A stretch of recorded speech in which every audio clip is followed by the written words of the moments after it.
ബിസ്മില്ലാഹിർ റഹ്മാനിർ റഹീം അൽഹംദുലില്ലാ വസ്സലാത്തു വസ്സലാമു അലാ റസൂലില്ലാ വഅലാ ആലിഹി വസഹ്ബി അജ്മഈൻ അമ്മാ ബഅദ്. പുതിയ ചർച്ചകളാണ് ഇപ്പോൾ നടന്നുകൊണ്ടിരിക്കുന്നത്.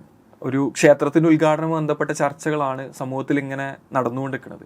ആർക്കൊക്കെ ക്ഷണം കിട്ടി, ആരൊക്കെ പോകും, ആരൊക്കെ പോകില്ല, ആരൊക്കെ പോകാൻ സാധ്യത ഉണ്ട് എന്നുള്ളതാണ് പുതിയ ചർച്ച.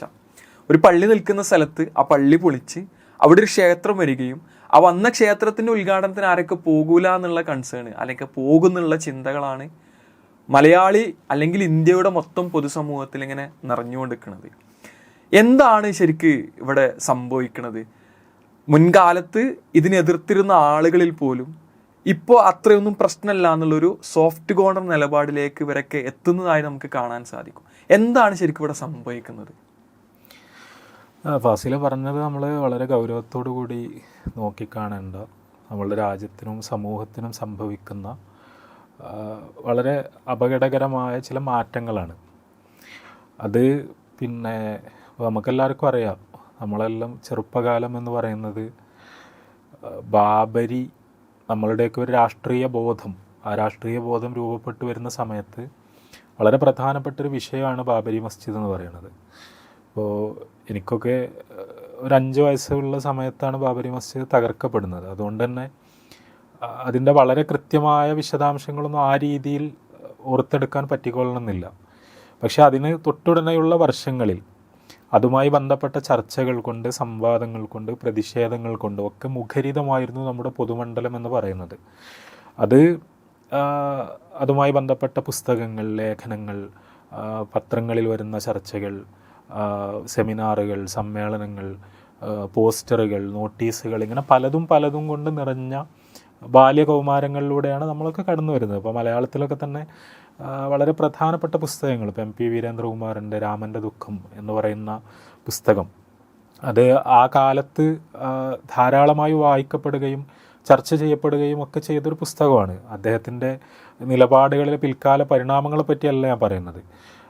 അതേപോലെ ഇപ്പോൾ ഇംഗ്ലീഷ് ഭാഷയിലാണെങ്കിലും ഇപ്പോൾ ഇന്ത്യയിലെ ഇടതുപക്ഷ ചരിത്രകാരന്മാരിൽ നിന്നുണ്ടായ ഒരുപാട് രചനകൾ, ഇപ്പോൾ പ്രത്യേകിച്ചും ബാബരിയുമായി ബന്ധപ്പെട്ട് ഇപ്പോൾ വിശ്വ ഹിന്ദു പരിഷത്തൊക്കെ ഉയർത്തിക്കൊണ്ടുവന്ന രാമജന്മഭൂമി പ്രസ്ഥാനത്തിൻ്റെ മസ്ജിദിനെതിരെയുള്ള കോലാഹലങ്ങളുടെ ഒക്കെ രാഷ്ട്രീയത്തെ, പ്രത്യയശാസ്ത്രത്തെയൊക്കെ സൂക്ഷ്മമായി വിശകലനം ചെയ്തുകൊണ്ട് ഇപ്പോൾ തപൻ ബസു, നീലാദ്രി ഭട്ടാചാര്യ ഇവരൊക്കെ ചേർന്ന് എഡിറ്റ് ചെയ്ത ഈ khaki shorts and saffron flags, a critique of the Hindu right എന്ന് പറയുന്ന പുസ്തകം, ഇതേപോലുള്ള കുറേ അധികം പഠനങ്ങൾ, ഇപ്പോൾ നമ്മൾ ഇന്ത്യയിൽ അറിയപ്പെടുന്ന ചരിത്രകാരന്മാർ, ഇപ്പോൾ റോമില താപ്പർ, ഇർഫാൻ ഹബീബും, കേരളത്തിലെ തന്നെ KN പണിക്കർ, ഇതേപോലുള്ളവർ വളരെ ആർജവത്തോടു കൂടി ഇന്ത്യയിലെ ഫാഷിസത്തിനെതിരായ ഒരു ഡിസ്കോഴ്സ് രൂപപ്പെടുത്തിയെടുക്കുകയും അവരുടെയൊക്കെ സംസാരങ്ങളിലും എഴുത്തുകളിലും ബാബരി മസ്ജിദും രാമജന്മഭൂമി പ്രസ്ഥാനവും മസ്ജിദ് ധ്വംസനവുമൊക്കെ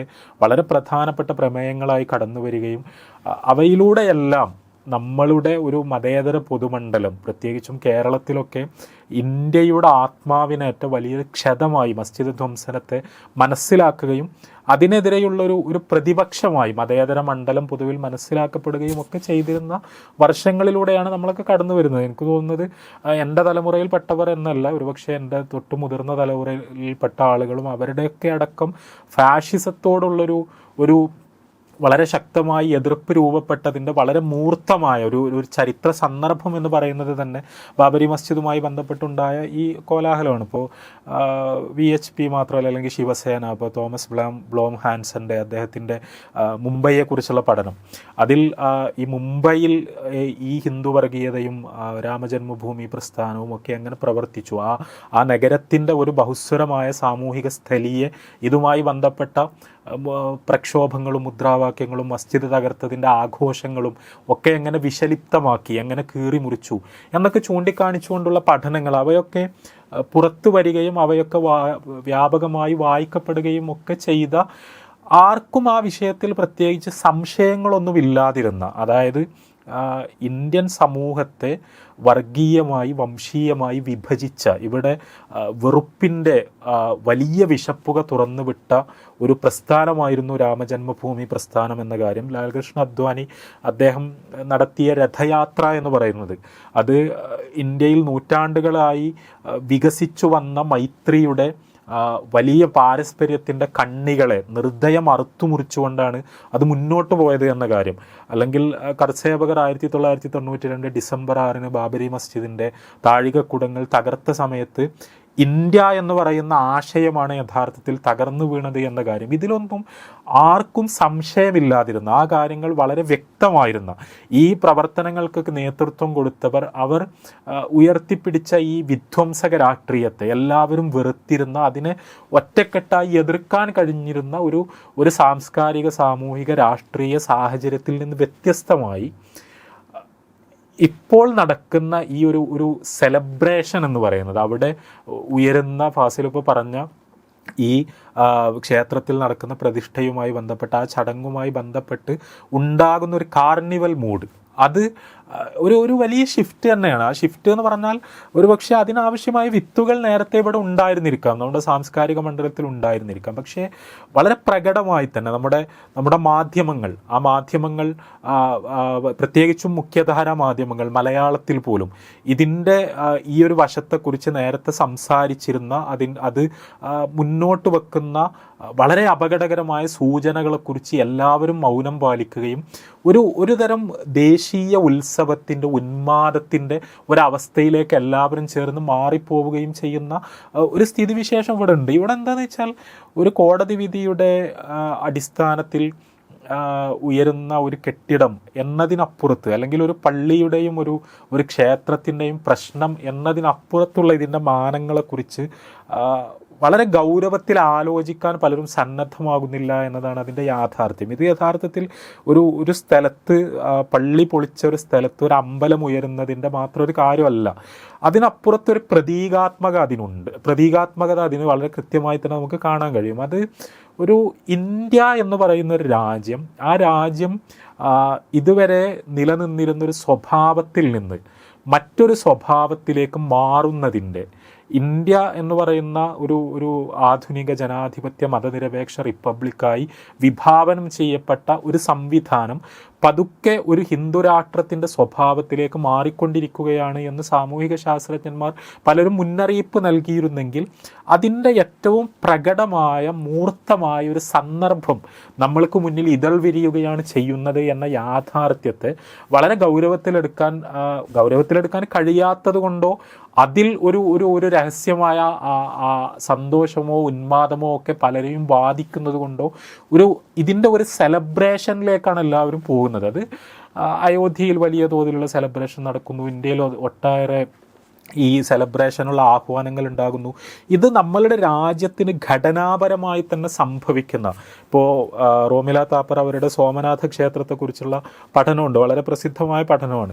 അപ്പോൾ അതിൽ അവർ സൂചിപ്പിച്ചു പോകുന്ന ഒരു കാര്യമുണ്ട്. ഇപ്പോൾ ഈ സോമനാഥ ക്ഷേത്രവുമായി ബന്ധപ്പെട്ട് ഉണ്ടായി വന്ന ഒരു ഡിസ്കോഴ്സ്, അതിൻ്റെ ഒരു അനുബന്ധം എന്ന നിലക്ക് തന്നെ നമ്മൾ ഇന്ത്യയിലെ വേറൊരുപാട് പള്ളികളുമായി ബന്ധപ്പെട്ട് ഒക്കെ ഇതേപോലെയുള്ള ഹിന്ദുത്വ ക്യാമ്പയിനുകൾ ഉണ്ടാകുന്നു. അപ്പോൾ ആ ക്യാമ്പയിനുകളിൽ അവർ പറയുന്നൊരു കാര്യം, ഇപ്പോൾ രാമജന്മഭൂമി പ്രസ്ഥാനം എന്ന് പറയുന്നത് ഇന്ത്യയുടെ ചരിത്രത്തിലെ വളരെ പ്രധാനപ്പെട്ട ഒരു നാഴികക്കല്ലാണ്. അതായത് ഇന്ത്യയെ നശിപ്പിക്കുന്നതിൽ അത്രത്തോളം സംഭാവനകൾ അർപ്പിച്ചൊരു മൂവ്മെൻ്റ് ആയിരുന്നു അത്. അപ്പോൾ അവർ പറയുന്നുണ്ട് അതിൻ്റെ അല്ലെങ്കിൽ അദ്വാനി നടത്തിയ രഥയാത്രയുടെ ഒരു കൾമിനേഷനാണ്, അതിൻ്റെ ഒരു പരിസമാപ്തിയാണ് യഥാർത്ഥത്തിൽ 1992 ഡിസംബർ 6 ബാബരി മസ്ജിദ് തകർക്കപ്പെട്ടത്.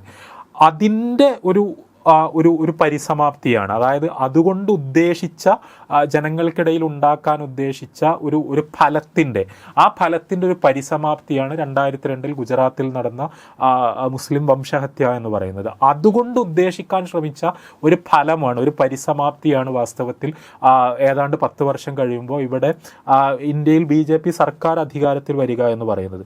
അപ്പോൾ അതിൻ്റെ ഒരു അടുത്തൊരു സ്റ്റെപ്പിലേക്ക് ഈ ഒരു തരത്തിൽ ഇവർ ഉദ്ദേശിച്ച കാര്യങ്ങൾക്ക് അനുസൃതമായി നമ്മുടെ രാജ്യം പുനഃക്രമീകരിക്കപ്പെട്ടുകൊണ്ടിരിക്കുന്നതിൻ്റെ ആ ഘട്ടങ്ങളിൽ ഒരു അടുത്ത ഘട്ടത്തിലൂടെയാണ് നമ്മൾ കടന്നു പോകുന്നത് എന്ന വളരെ ഗൗരവതരമായൊരു യാഥാർത്ഥ്യം ഇവിടെ നിലനിൽക്കുന്നുണ്ട്. അപ്പോൾ അതുകൊണ്ട് തന്നെ ഇവിടുത്തെ രാഷ്ട്രീയ പാർട്ടികൾ, മതേതര രാഷ്ട്രീയ പാർട്ടികളൊക്കെ വളരെ ഗൗരവത്തോടു കൂടി നോക്കിക്കാണേണ്ട ഒരു കാര്യമാണ്. ഇതിപ്പോൾ ചെറുപ്പത്തിൽ നമ്മളൊക്കെ കേൾക്കുന്ന പ്രഭാഷണങ്ങൾ, ഇപ്പോൾ എം എൻ വിജയൻ മാഷിൻ്റെയൊക്കെ പ്രഭാഷണങ്ങളിൽ ഫാഷിസം എന്ന് പറയുന്നത് വളരെ പ്രധാനപ്പെട്ട ഒരു പ്രമേയമായിരുന്നു.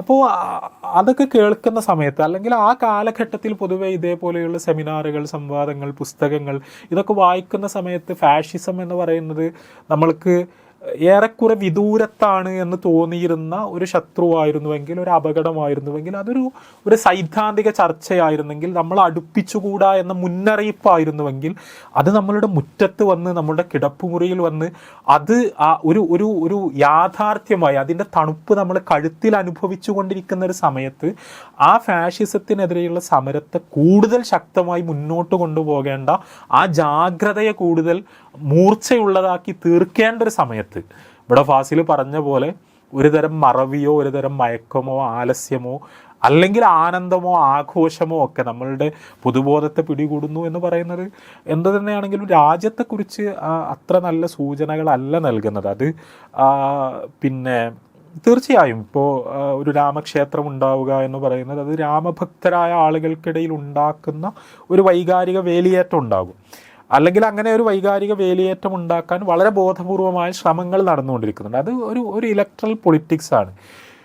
പക്ഷേ നമ്മളുടെ രാജ്യം നിലനിൽക്കണമോ നിലനിൽക്കണ്ടേ, ഈ രാജ്യത്തിൻ്റെ ശില്പികൾ വിഭാവനം ചെയ്ത ആ ഒരു സെക്യുലർ ലിബറൽ ഡെമോക്രാറ്റിക് വാല്യൂസ് ഇവിടെ നിലനിൽക്കണമോ നിലനിൽക്കണ്ടേ എന്നുള്ളൊരു ചോദ്യമുണ്ട്. അപ്പോൾ രാഷ്ട്രീയ ലാഭങ്ങൾക്കപ്പുറത്ത് അങ്ങനെ രാജ്യം നിലനിൽക്കാൻ വേണ്ടിയുള്ളൊരു ജാഗ്രത, ആ ജാഗ്രത മാധ്യമങ്ങൾക്കും രാഷ്ട്രീയ പാർട്ടികൾക്കൊക്കെ ഉണ്ടായേ തീരൂ. ഇപ്പോൾ നടക്കുന്ന ഈ ഉത്സവത്തോട് വിമർശനാത്മകമായ ഒരു പ്രതികരണമോ വിശകലനമോ നമ്മളുടെ രാഷ്ട്രീയ പാർട്ടികളിൽ നിന്നും മാധ്യമങ്ങളിൽ നിന്നും ഉണ്ടായിട്ടില്ലെങ്കിൽ അത് നമ്മളുടെ രാജ്യത്തെ കുരുതി കൊടുക്കുന്നതിന് തുല്യമായിരിക്കും എന്നുള്ള കാര്യത്തിൽ സംശയമൊന്നുമില്ല.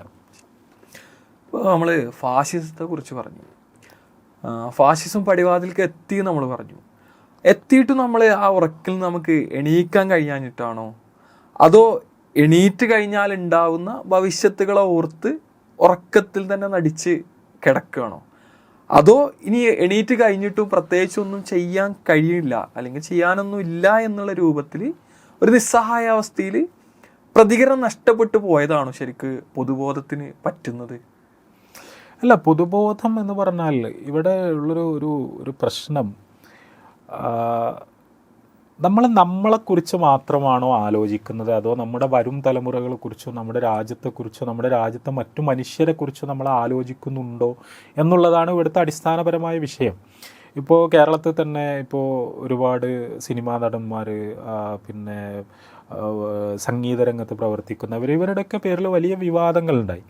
അപ്പോൾ ആ വിവാദങ്ങൾ എന്ന് പറയുന്നത് അവർ ഇതിൻ്റെ ഭാഗമായി ഇപ്പോൾ VHPയുടെയോ അല്ലെങ്കിൽ ആ രീതിയിലുള്ള ആളുകളൊക്കെ കൊണ്ടുപോയി കൊടുത്ത പിന്നെ അക്ഷതം സ്വീകരിച്ചതുമായി ബന്ധപ്പെട്ട്, അല്ലെങ്കിൽ അതിനെ ആഘോഷിക്കുവാനോ അതിനെ ആചരിക്കുവാനോ, അതായത് അയോധ്യയിൽ നടക്കുന്ന ഈ ചടങ്ങിനെ ആഘോഷിക്കുവാൻ ആഹ്വാനം ചെയ്തുകൊണ്ട് അവർ നടത്തിയ പ്രസ്താവനകൾ, അതൊക്കെ വലിയ തോതിൽ വിവാദമായ സമയത്ത് ഇങ്ങനെ കടന്നു വന്നൊരു ചർച്ചയാണ്. അതായത് അതിൽ പലതിലുമുള്ളൊരു പ്രശ്നം എന്ന് പറയുന്നത്, അത് ഇവരൊക്കെ ഇത് വളരെ നിഷ്കളങ്കമായി ചെയ്യുന്നതാണ്, ഇവരിത് വളരെ നിഷ്കളങ്കമായി ആഹ്വാനം ചെയ്യുന്നതാണെന്നൊക്കെ പറയുമ്പോൾ അവർ സംഘപരിവാറുകാരാണോ അല്ലേ എന്നുള്ളതല്ല. അത് അവർ രാഷ്ട്രീയമായി സംഘപരിവാറുകാരാണോ, സംഘപരിവാർ സംഘടനയിലുള്ളവരാണോ, അല്ലെങ്കിൽ അതിനോട് ആഭിമുഖ്യമുള്ളവരാണോ എന്നതല്ല അതിലെ പ്രശ്നം.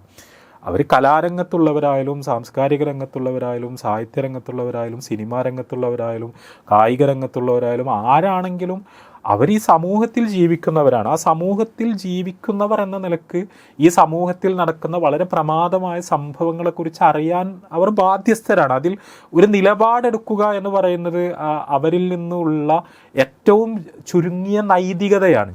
അപ്പോൾ അവിടെ ഈ പൊതുബോധത്തിൻ്റെ ഒരു പ്രശ്നം എന്ന് പറയുന്നത്, തങ്ങളെ നേർക്കുനേരെ അത് ബാധിക്കുന്നില്ലെങ്കിൽ, അത് ഈ രാജ്യത്തെ മറ്റു മനുഷ്യരെയൊക്കെ ഏത് വിധേനയൊക്കെ ബാധിച്ചിട്ടുണ്ടെങ്കിലും അതൊരു പ്രശ്നമല്ല, അതിൽ ഞാൻ നിലപാടെടുക്കേണ്ടതില്ല, എനിക്കത് സെലിബ്രേറ്റ് ചെയ്യാം എന്ന വളരെ അപകടകരമായൊരു ബോധമാണിത്. ഇത് ഒരർത്ഥത്തിൽ വളരെ അരാഷ്ട്രീയമായൊരു ബോധമാണ്, പക്ഷേ രാജ്യത്തെ നശിപ്പിക്കുന്ന ബോധമാണ്. അങ്ങനെ എല്ലാവരും ചിന്തിച്ചിരുന്നെങ്കിൽ ഇവിടെ സ്വാതന്ത്ര്യ സമര പ്രക്ഷോഭങ്ങൾ ഉണ്ടാകുമായിരുന്നില്ല, ഇവിടെ ഈ പറഞ്ഞ രാഷ്ട്രീയ പ്രസ്ഥാനങ്ങൾ പോലും ഉണ്ടാകുമായിരുന്നില്ല. കാരണം നമ്മൾ എന്ന് പറയുന്ന, ഞാൻ എന്ന് പറയുന്ന എൻ്റെ കുടുംബം, എൻ്റെ വീട്ടിലുള്ളവർ എന്നതിനപ്പുറത്ത്, അല്ലെങ്കിൽ എൻ്റെ മതസമൂഹം, അതിന് ഇത് എങ്ങനെയാണ് ബാധിക്കാൻ പോകുന്നത്, ഞാൻ വിശ്വസിക്കുന്ന കാര്യങ്ങൾക്ക് ഇത് അനുകൂലമാണോ പ്രതികൂലമാണോ എന്നതിനൊക്കെ അപ്പുറത്ത് ഈ രാജ്യത്തുള്ള നാനാ മതവിഭാഗത്തിൽപ്പെട്ട മനുഷ്യരെ എങ്ങനെയൊക്കെയാണ് ഇത് ബാധിക്കാൻ പോകുന്നത് എന്ന് ആലോചിക്കുവാനുള്ള ഒരാർദ്രതയും സാമൂഹിക ബോധവും മാനവികമായ ഒരു പ്രതിപത്തിയും ഇവർക്കുണ്ടാകാതെ യഥാർത്ഥത്തിൽ ഇവരിൽ നിന്നൊന്നും അങ്ങനെ കൃത്യമായ രാഷ്ട്രീയ ബോധമുള്ളൊരു പ്രതികരണം ഉണ്ടാവില്ല. അപ്പം അങ്ങനെയുള്ള ഒരു അരാഷ്ട്രീയതയിലേക്ക് ബാക്കിയുള്ളവർക്കൊക്കെ എന്ത് സംഭവിച്ചാലും കുഴപ്പമില്ലാതെ എന്നെ ബാധിക്കാതിരുന്നാൽ മതി എന്ന് വിചാരിക്കുന്നതുകൊണ്ടാണ്. അല്ലെങ്കിൽ ഈ ഇതിൻ്റെ ഒരു ചരിത്രത്തെ എങ്ങനെയാണ് മറക്കാൻ കഴിയുന്നത്? ഇപ്പോൾ ഈ സുപ്രീം കോടതി വിധിക്ക് പോലും അംഗീകരിക്കാൻ കഴിയാത്തൊരു കാര്യമാണ് ബാബരി മസ്ജിദിൻ്റെ ഡെമോളിഷൻ എന്ന് പറയുന്നത്. അതിൻ്റെ മൊത്തമൊരു ചരിത്രം അങ്ങനെ തന്നെയാണ്. അത് ബാബരി മസ്ജിദ് തകർത്തു എന്ന് പറയുന്നത്, അത് തകർക്കപ്പെട്ടു എന്ന് പറയുന്നത് അതുപോലും പെട്ടെന്ന് തകർക്കപ്പെടുകയല്ല. അതിൻ്റെ മുമ്പ് ഇവിടെ ഉണ്ടാക്കി കൊണ്ടുവന്ന ഒരു മാസ് മൂവ്മെൻ്റ് ഉണ്ട്. ഇപ്പോൾ RSS എന്ന് പറയുന്ന ഒരു പ്രസ്ഥാനത്തെ പറ്റി പറയുന്നത് പോലെ തന്നെ അതിൻ്റെ ഒരു പദ്ധതി എന്ന് വേണമെങ്കിൽ പറയാവുന്ന വിശ്വ ഹിന്ദു പരിഷത്തിനെ പോലുള്ളൊരു സംഘടന ഉണ്ടാവുകയും അത് വർഗീയമായി ഹിന്ദുക്കളെ സംഘടിപ്പിക്കുകയും, ആ വർഗീയമായി ഹിന്ദുക്കളെ സംഘടിപ്പിക്കുക എന്ന് പറഞ്ഞാൽ ഹിന്ദുക്കളെ സാമുദായികമായി സംഘടിപ്പിക്കുക എന്നുള്ളതല്ല. ഇവിടെയുള്ള സഹോദര മതസ്ഥർക്കെതിരിൽ വെറുപ്പും വിദ്വേഷവും ഈ നാട്ടിലെ ഹിന്ദുക്കളുടെ മനസ്സിൽ കുത്തി നിറച്ചുകൊണ്ട് ആ മുസ്ലിങ്ങൾക്കെതിരായ വൈരനിര്യാതന ബുദ്ധിയോടുകൂടി ഒരു വലിയ ജനക്കൂട്ടത്തെ സംഘടിപ്പിച്ചു കൊണ്ടുവന്ന് ഒരു രഥയാത്ര നടത്തി ഇന്ത്യയിലുടനീളം വർഗീയ കലാപങ്ങൾ ഉണ്ടാക്കി ചോരപ്പുഴയൊഴുക്കി കടന്നു വന്ന് ഇന്ത്യയുടെ നിയമവ്യവസ്ഥയെയും ഇവിടുത്തെ സംവിധാനങ്ങളെയും ഒക്കെ നോക്കുകുത്തിയാക്കി ഒരു പള്ളി തല്ലി തകർത്ത ഒരു സംഭവത്തെ നമ്മൾ മറവിക്ക് വിട്ടുകൊടുക്കുക എന്ന് പറഞ്ഞാൽ അത് മറവിക്ക് വിട്ടുകൊടുക്കായിരുന്നു ആ മൂവ്മെൻറ്റ് ഡെഡാണെങ്കിൽ. അതായത് അങ്ങനെ ഒരു സംഭവം അതിന് തുടർച്ചകളില്ല എന്നതാണെങ്കിൽ മറവിക്ക് വിട്ടുകൊടുക്കായിരുന്നു. പക്ഷേ അതിന് തുടർച്ചകൾ ഉണ്ട് എന്ന് മാത്രമല്ല, തുടർച്ചകൾ കൂടുതൽ ശക്തമാണ്. അതായത് ആ ഒരു പ്രസ്ഥാനം ഉണ്ടാക്കി കൊണ്ടുവന്ന കാലത്തേക്കാൾ ശക്തമായി, അതായത് അന്ന് അത് തെരുവിലാണ് ഇതെല്ലാം ചെയ്തിരുന്നെങ്കിൽ ഇന്നത് അധികാര സ്ഥാനങ്ങളിൽ കടന്നു വന്നിരുന്നു കൊണ്ട് ഇന്ത്യയുടെ സംവിധാനങ്ങൾ ഔദ്യോഗികമായി ഹൈജാക്ക് ചെയ്തുകൊണ്ട് പ്രവർത്തിക്കുന്ന ഒരു കാലത്ത് അതിനെ മറവിക്ക് വിട്ടുകൊടുക്കുക എന്ന് പറഞ്ഞാൽ സാംസ്കാരികമായൊരു കുറ്റകൃത്യമാണ്. അത് ഇവിടുത്തെ മുസ്ലിങ്ങളോട് മാത്രം ചെയ്യുന്നൊരു കാര്യമല്ല, ഒരു തെറ്റല്ല അത്. കാരണം നമ്മുടെ നാട്ടിൽ മനുഷ്യർക്ക് മനുഷ്യരായി ജീവിക്കണം, അതാണ് പ്രധാനപ്പെട്ട കാര്യം. ഇവിടെ ഹിന്ദുക്കളും മുസ്ലിങ്ങളും ക്രിസ്ത്യാനികളും മതമില്ലാത്തവരൊക്കെ മനുഷ്യർ എന്ന നിലക്ക് സൗഹൃദം പങ്കിട്ട് തോളിൽ കൈയിട്ട് പരസ്പരം എല്ലാം കൊണ്ടും കൊടുത്തും ജീവിച്ചു വരുന്നൊരു സമൂഹത്തിൽ ഇവിടെ ഈ വെറുപ്പിൻ്റെ, വിഭജനത്തിൻ്റെ, വിദ്വേഷത്തിൻ്റെ വിത്തുകൾ കൊണ്ടുവന്ന് വിതറുന്നത് തുടർന്നുകൊണ്ടേയിരിക്കുന്നൊരു മൂവ്മെൻറ്റ്. ആ മൂവ്മെൻറ്റ് അതിൻ്റെ ഈ തരത്തിലുള്ള വെറുപ്പ് വ്യാപാരത്തെ ഒരു രാമഭക്തിയുടെ മുഖപടം കൊണ്ട് മറച്ചു പിടിക്കാൻ ശ്രമിക്കുമ്പോൾ അത് രാമഭക്തി തന്നെയാണ് എന്ന് ഇവിടുത്തെ വലിയൊരു വിഭാഗം ജനങ്ങൾ തെറ്റിദ്ധരിക്കുമ്പോൾ അവരെ തിരുത്തുന്നതിന് പകരം അതിലേക്ക് ചേർന്ന് നിന്നു കൊടുക്കാൻ നമ്മളുടെ രാഷ്ട്രീയക്കാർക്കോ നമ്മളുടെ സാംസ്കാരിക രംഗത്ത് പ്രവർത്തിക്കുന്നവർക്കോ ബുദ്ധിജീവികൾക്കോ മാധ്യമങ്ങൾക്കോ ഒക്കെ തോന്നുന്നു എന്ന് പറഞ്ഞാൽ അത് വളരെ അപകടകരമായൊരു പ്രവണതയാണ്. നമ്മളുടെ ജാഗ്രത എവിടുന്ന് എവിടേക്കാണ് കൊളാപ്സ്ഡ് ആയതെന്ന് നമ്മൾ നോക്കണം. ഇപ്പോൾ നെഹ്റുവിനെ പറ്റിയൊക്കെ നമ്മൾ പറയും. ഇപ്പോൾ സോമനാഥ ക്ഷേത്രവുമായി ബന്ധപ്പെട്ട് എന്താ വെച്ചാൽ ഇപ്പോൾ ഇന്ത്യയിലുണ്ടായ ഈ RSS എന്ന് പറയുന്നൊരു പ്രസ്ഥാനം, ആ പ്രസ്ഥാനം ഉണ്ടാക്കി കൊണ്ടുവന്നൊരു ഡിസ്കോഴ്സ് തന്നെ അടിസ്ഥാനപരമായി ഇവിടെ ഹിന്ദുക്കളുടെ നാടായിരുന്നു, ഇവിടേക്ക് മധ്യകാലഘട്ടത്തിൽ മുസ്ലിങ്ങൾ കടന്നു വന്നു.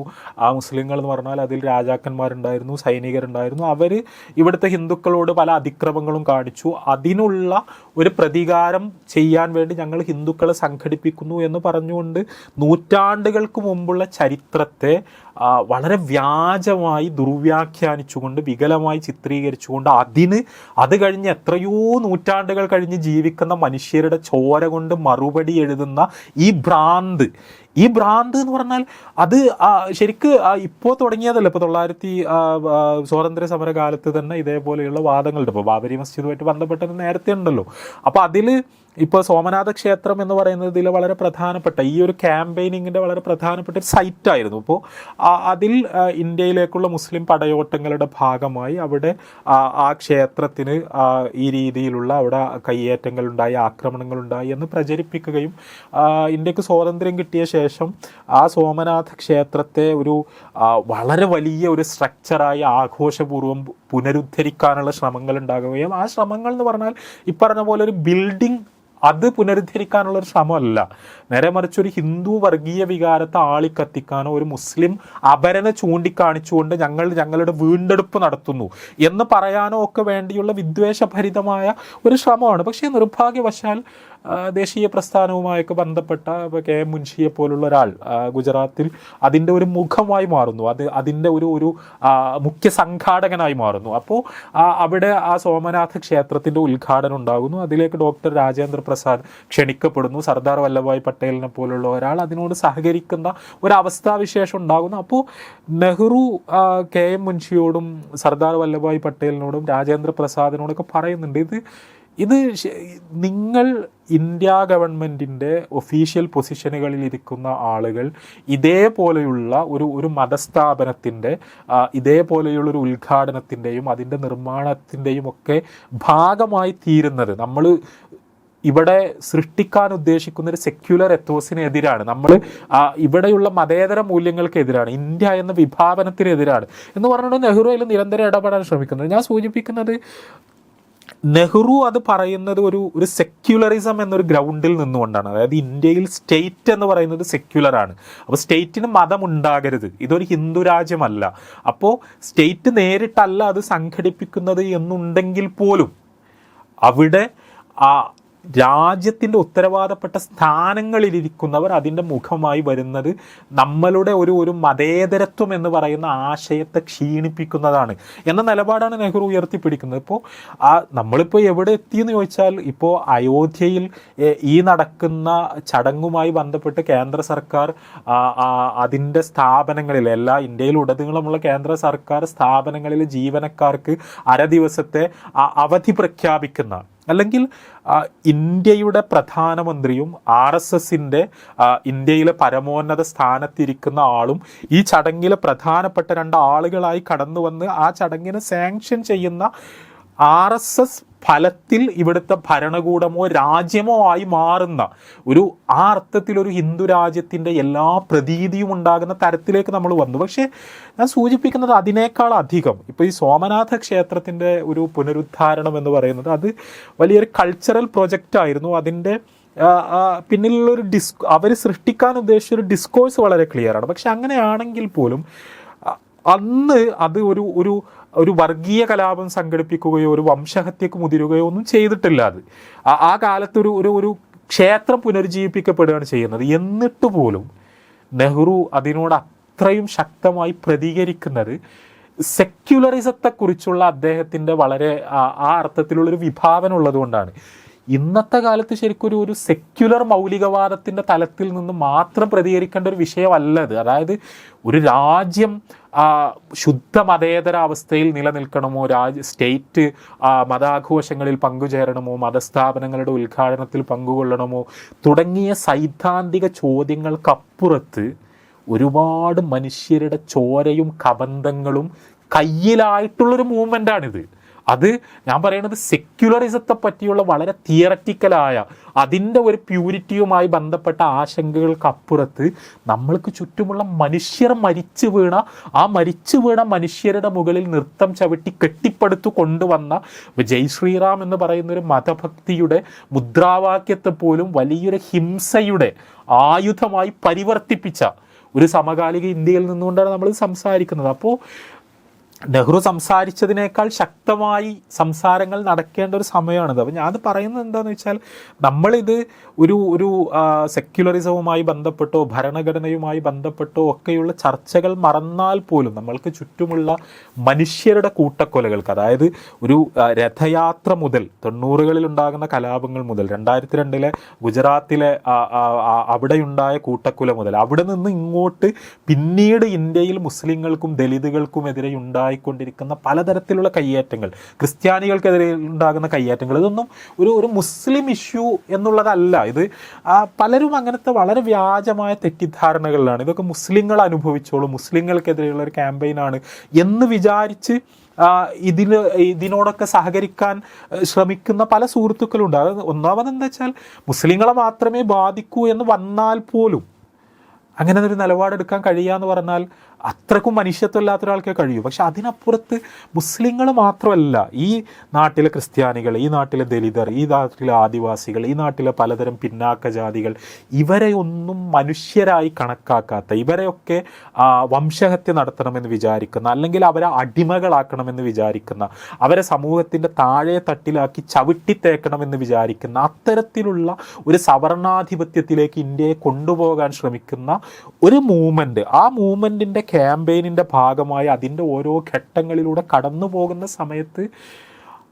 ഇതാണ് എന്ന് തുറന്ന് പറയാൻ ഈ നാട്ടിലെ മനുഷ്യരോട് ഉത്തരവാദിത്തമുള്ള എല്ലാവർക്കും ബാധ്യത ഉണ്ട് എന്നാണ് ഞാൻ പറയുന്നത്.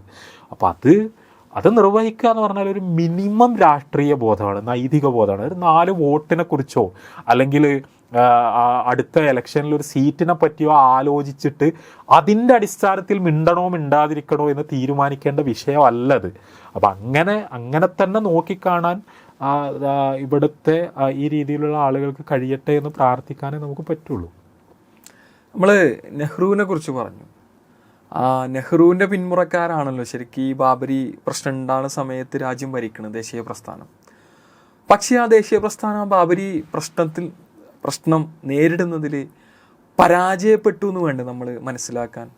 പ്രത്യേകിച്ച് പിൽക്കാലത്ത് അതിൻ്റെ അലയൊലികൾ, അതിൻ്റെ എഫക്റ്റുകൾ മൂർധന്യാവസ്ഥയിൽ എത്തി നിൽക്കുന്ന ഈ കാലത്ത് നമുക്ക് അറിയാം, മണിശങ്കർ അയ്യറിനെ പോലെയുള്ള മുതിർന്ന കോൺഗ്രസ് നേതാക്കൾ പോലും പറഞ്ഞത് BJPയുടെ ആദ്യത്തെ പ്രധാനമന്ത്രിയായി ഞങ്ങൾ നരസിംഹറാവുവിനെ ഇന്ന് കാണുന്നു എന്നുള്ള രൂപത്തിലുള്ള പ്രസ്താവനകൾ മണിശങ്കർ അയ്യരുടെ ഭാഗത്തു നിന്നുണ്ട്. അപ്പം അങ്ങനെ വരുമ്പോൾ ദേശീയ പ്രസ്ഥാനത്തിന് ഈ ഒരു വിഷയം അല്ലെങ്കിൽ ഇത്തരത്തിലുള്ള പ്രൊപ്പഗൻഡ വളർത്തി വലുതാക്കിയതിന് വലിയൊരു പങ്ക് ഇല്ലേ? അല്ല, ഇതിൽ എന്താണെന്ന് വെച്ചാൽ നമ്മൾ മൊത്തത്തിലൊരു പരാജയപ്പെട്ട ജനതയാവുകയാണ്. അത് ഒരു ദേശീയ പ്രസ്ഥാനത്തിന് മാത്രമല്ല, ഇന്ത്യ മൊത്തം തോൽക്കുന്നു എന്നുള്ളതാണ് ഇതിലെ വിഷയം. എന്ന് പറഞ്ഞാൽ അതായത് ഫാഷിസത്തിൻ്റെ വളർച്ചയെ നമുക്ക് തടയാൻ പറ്റിയില്ല എന്നതൊരു സത്യമാണ്. അതുകൊണ്ടല്ലേ നമ്മളിപ്പോൾ ഈ പറഞ്ഞ പ്രശ്നങ്ങളെല്ലാം ഉണ്ടായത്. അതുകൊണ്ടാണ് ഞാൻ പറയുന്നത്, ഏതെങ്കിലും ഒരു പാർട്ടി എന്നതിനപ്പുറത്ത് ഒരു ജനത എന്ന നിലയിൽ ഫാഷിസത്തെ തടഞ്ഞു നിർത്താൻ നമ്മൾക്ക് പറ്റിയില്ല. അതായത് നമ്മൾ ഉപയോഗിച്ച സംവിധാനങ്ങൾ ഉപയോഗിച്ചുകൊണ്ട് പറ്റിയില്ല. അതിൻ്റെ പഴുതുകളിലൂടെ, അതിൻ്റെ സുഷിരങ്ങളിലൂടെ അത് വളർന്ന് വലുതാവുക തന്നെ ചെയ്തു എന്നതാണ് നമ്മൾ അഭിമുഖീകരിക്കുന്ന പ്രതിസന്ധി എന്ന് പറയുന്നത്. അപ്പോൾ അതിപ്പോൾ 1925 RSS ഉണ്ടാകുന്നു, പിന്നെ ദേശീയ പ്രസ്ഥാനം അതിന് മുമ്പേ ഉണ്ട്. അവിടെ ദേശീയ പ്രസ്ഥാനത്തിന് ഇന്ത്യയെക്കുറിച്ചുള്ളൊരു വിഭാവന ഉണ്ടായിരുന്നു, അതേസമയം RSSന് ഇന്ത്യയെക്കുറിച്ച് വേറൊരു വിഭാവന ഉണ്ടായിരുന്നു. അപ്പോൾ അതിൽ മെല്ലെ ക്രമേണ RSS വിഭാവനം മേൽക്കൈ നേടുന്ന ഒരു പ്രതിസന്ധി ഘട്ടത്തിലൂടെയാണ് നമ്മൾ കടന്നു പോകുന്നത്. പക്ഷേ അവിടെ നമ്മൾ ഫ്രസ്ട്രേറ്റഡ് ആവണം എന്നല്ല, നമ്മൾ നിരാശരാവണം എന്നല്ല ഞാൻ പറയുന്നത്. ഇന്ത്യയിലെ ഈ ജനതയ്ക്ക് ഇതിനെ തോൽപ്പിക്കാൻ കഴിയും. അതിന് കഴിയും എന്ന് പറഞ്ഞാൽ അതിനുള്ള ആന്തരികമായ ശേഷി ഈ ജനതയ്ക്കുണ്ട്. അതിനുള്ള രാഷ്ട്രീയമായ ബോധം ജനതയ്ക്ക് കൊടുക്കാൻ ഇവിടുത്തെ രാഷ്ട്രീയ നേതാക്കൾ സന്നദ്ധമാണ്. അതായത് കഴിഞ്ഞ കാല തെറ്റുകളിൽ നിന്ന് പാഠം പഠിക്കാൻ നമ്മൾക്ക് പറ്റണം. അതല്ലാതെ നമ്മളെന്താണെന്ന് വെച്ചാൽ സ്വാഭാവികമായി നമ്മൾ ചരിത്രത്തിൽ തിരിഞ്ഞു നോക്കുമ്പോൾ പോരായ്മകളും അബദ്ധങ്ങളും പാളിച്ചകളും അല്ലെങ്കിൽ കൈപ്പിഴകളും അല്ലെങ്കിൽ ബോധപൂർവമായ തെറ്റുകളും എല്ലാം തന്നെ പലരിൽ നിന്നും പല വിഷയങ്ങളിലും നമുക്ക് കാണാൻ കഴിയും. പക്ഷേ ആ തെറ്റുകളുണ്ട് എന്നതുകൊണ്ട് അത്തരം പ്ലാറ്റ്ഫോമുകളെ നമ്മൾ ഡിസോൺ ചെയ്താൽ, നമ്മൾ ഡിസ്മിസ് ചെയ്താൽ എന്താണെന്ന് വെച്ചാൽ ഇന്ത്യയിൽ ഫാഷിസ്റ്റ് വിരുദ്ധ പോരാട്ടത്തിന് ഉപയോഗിക്കാവുന്ന ഏറ്റവും വലിയൊരു അവന്യൂ ആണ്. ഇപ്പോഴും അതാണ്. കോൺഗ്രസിൻ്റെതായ ഒരു പൊട്ടൻഷ്യൽ ഉണ്ട്. ആ പൊട്ടൻഷ്യൽ എന്ന് പറഞ്ഞാൽ അതല്ലാതെ, അതായത് നമ്മൾ വളരെ ഐഡിയലായി കാര്യങ്ങൾ, അതായത് പാപം ചെയ്യാത്തവർ കല്ലെറിയട്ടെ എന്ന് പറഞ്ഞ് മാറി നിൽക്കാവുന്ന തരത്തിലുള്ള വളരെ ഐഡിയലിസ്റ്റിക്കായി ഡീൽ ചെയ്യേണ്ട ഒരു സാധനമല്ല പൊളിറ്റിക്സ് എന്ന് പറയുന്നത്. പക്ഷെ അവിടെ ഉള്ളൊരു വിഷയം എന്ന് പറഞ്ഞാൽ ഞാൻ നേരത്തെ സൂചിപ്പിച്ചത് അതാണ്. അതായത് ഇന്ത്യ എന്ന് പറയുന്ന വികാരം ഉണ്ടായത് എങ്ങനെയാണ്, ഇന്ത്യ എന്ന് പറയുന്ന ആശയം രൂപപ്പെട്ടത് എങ്ങനെയാണ്? അതായത് നമ്മൾ 1910-നും 1920-നും ഇടയിൽ ഗാന്ധി ഇന്ത്യയിലേക്ക് ദക്ഷിണാഫ്രിക്കയിൽ നിന്ന് തിരിച്ചെത്തുകയും അദ്ദേഹം ദേശീയ പ്രസ്ഥാനത്തെ ഒരു ജനകീയ മുന്നേറ്റമാക്കി വളർത്തിയെടുക്കുന്നതിൽ അദ്ദേഹം പതുക്കെ പതുക്കെ വിജയിക്കുകയും ചെയ്യുന്നു. അപ്പോൾ 1920കളുടെ തുടക്കത്തിൽ നാഷണൽ മൂവ്മെൻ്റ് എന്ന് പറയുന്നത് ഒരു മാസ് മൂവ്മെൻ്റായി മാറുന്നു. അതുവരെ ഇന്ത്യൻ നാഷണൽ കോൺഗ്രസ് എന്ന് പറയുന്നത് ഏറെക്കുറെ ഒരു എലീറ്റ് ക്ലബ്ബ് പോലുള്ളൊരു സംവിധാനമായിരുന്നെങ്കിൽ അത് ഒരു ബഹുജന പ്രസ്ഥാനമായി പടരുന്നു. അപ്പോൾ അതുവരെ ശരിക്കും ഇന്ത്യ എന്ന് പറയുന്ന ഒരു ആശയം ശരിക്കില്ല. അതെങ്ങനെയാണ് ഉണ്ടായത്? ഈ മാസിന്, ബഹുജനങ്ങൾക്ക്, ജനതയ്ക്ക് രാഷ്ട്രീയ വിദ്യാഭ്യാസം കൊടുത്തിട്ടുണ്ടായതാണ് ഇന്ത്യ എന്ന് പറയുന്ന ആശയം, ഇന്ത്യ എന്ന് പറയുന്ന സ്വപ്നം. അതുവരെ എന്ന് പറഞ്ഞാൽ ഇപ്പോൾ ബ്രിട്ടീഷുകാർ ഇവിടെ വരുന്നതിന് മുമ്പ് പല നാട്ടുരാജ്യങ്ങളാണ്, പല തരം ഭരണകൂടങ്ങളാണ്, പലതായി ചെതറിക്കിടക്കുന്നവരാണ്. പലപ്പോഴും നമ്മൾ പറയാറുള്ളത് പോലെ ഒരുപക്ഷെ കേരളത്തിലുള്ള കോഴിക്കോട്ടുള്ള ഒരാൾക്ക് ഡൽഹിയിലുള്ള ആളേക്കാൾ അറേബ്യയിലുള്ള ആളായിരിക്കും മുമ്പ് പരിചയം. കാരണം അവർ ഒരു കടൽ കൊണ്ട് സെപ്പറേറ്റ് ചെയ്യപ്പെട്ടതാണെങ്കിലും കൂടുതൽ വിനിമയങ്ങൾ നടക്കുന്നത് അങ്ങോട്ടാണ്. അതല്ലാതെ ഈ ഇന്ത്യ എന്ന് പറയുന്ന വലിയൊരു രാജ്യത്തിൻ്റെ ഭാഗമാണ് നമ്മൾ എന്ന തരത്തിലുള്ളൊരു ബോധം അന്നില്ല. അപ്പോൾ ആ ആശയം പിന്നീട് ഉണ്ടാവുന്നതാണ്. അതെങ്ങനെയാണ് ഉണ്ടാക്കി കൊണ്ടുവന്നത്?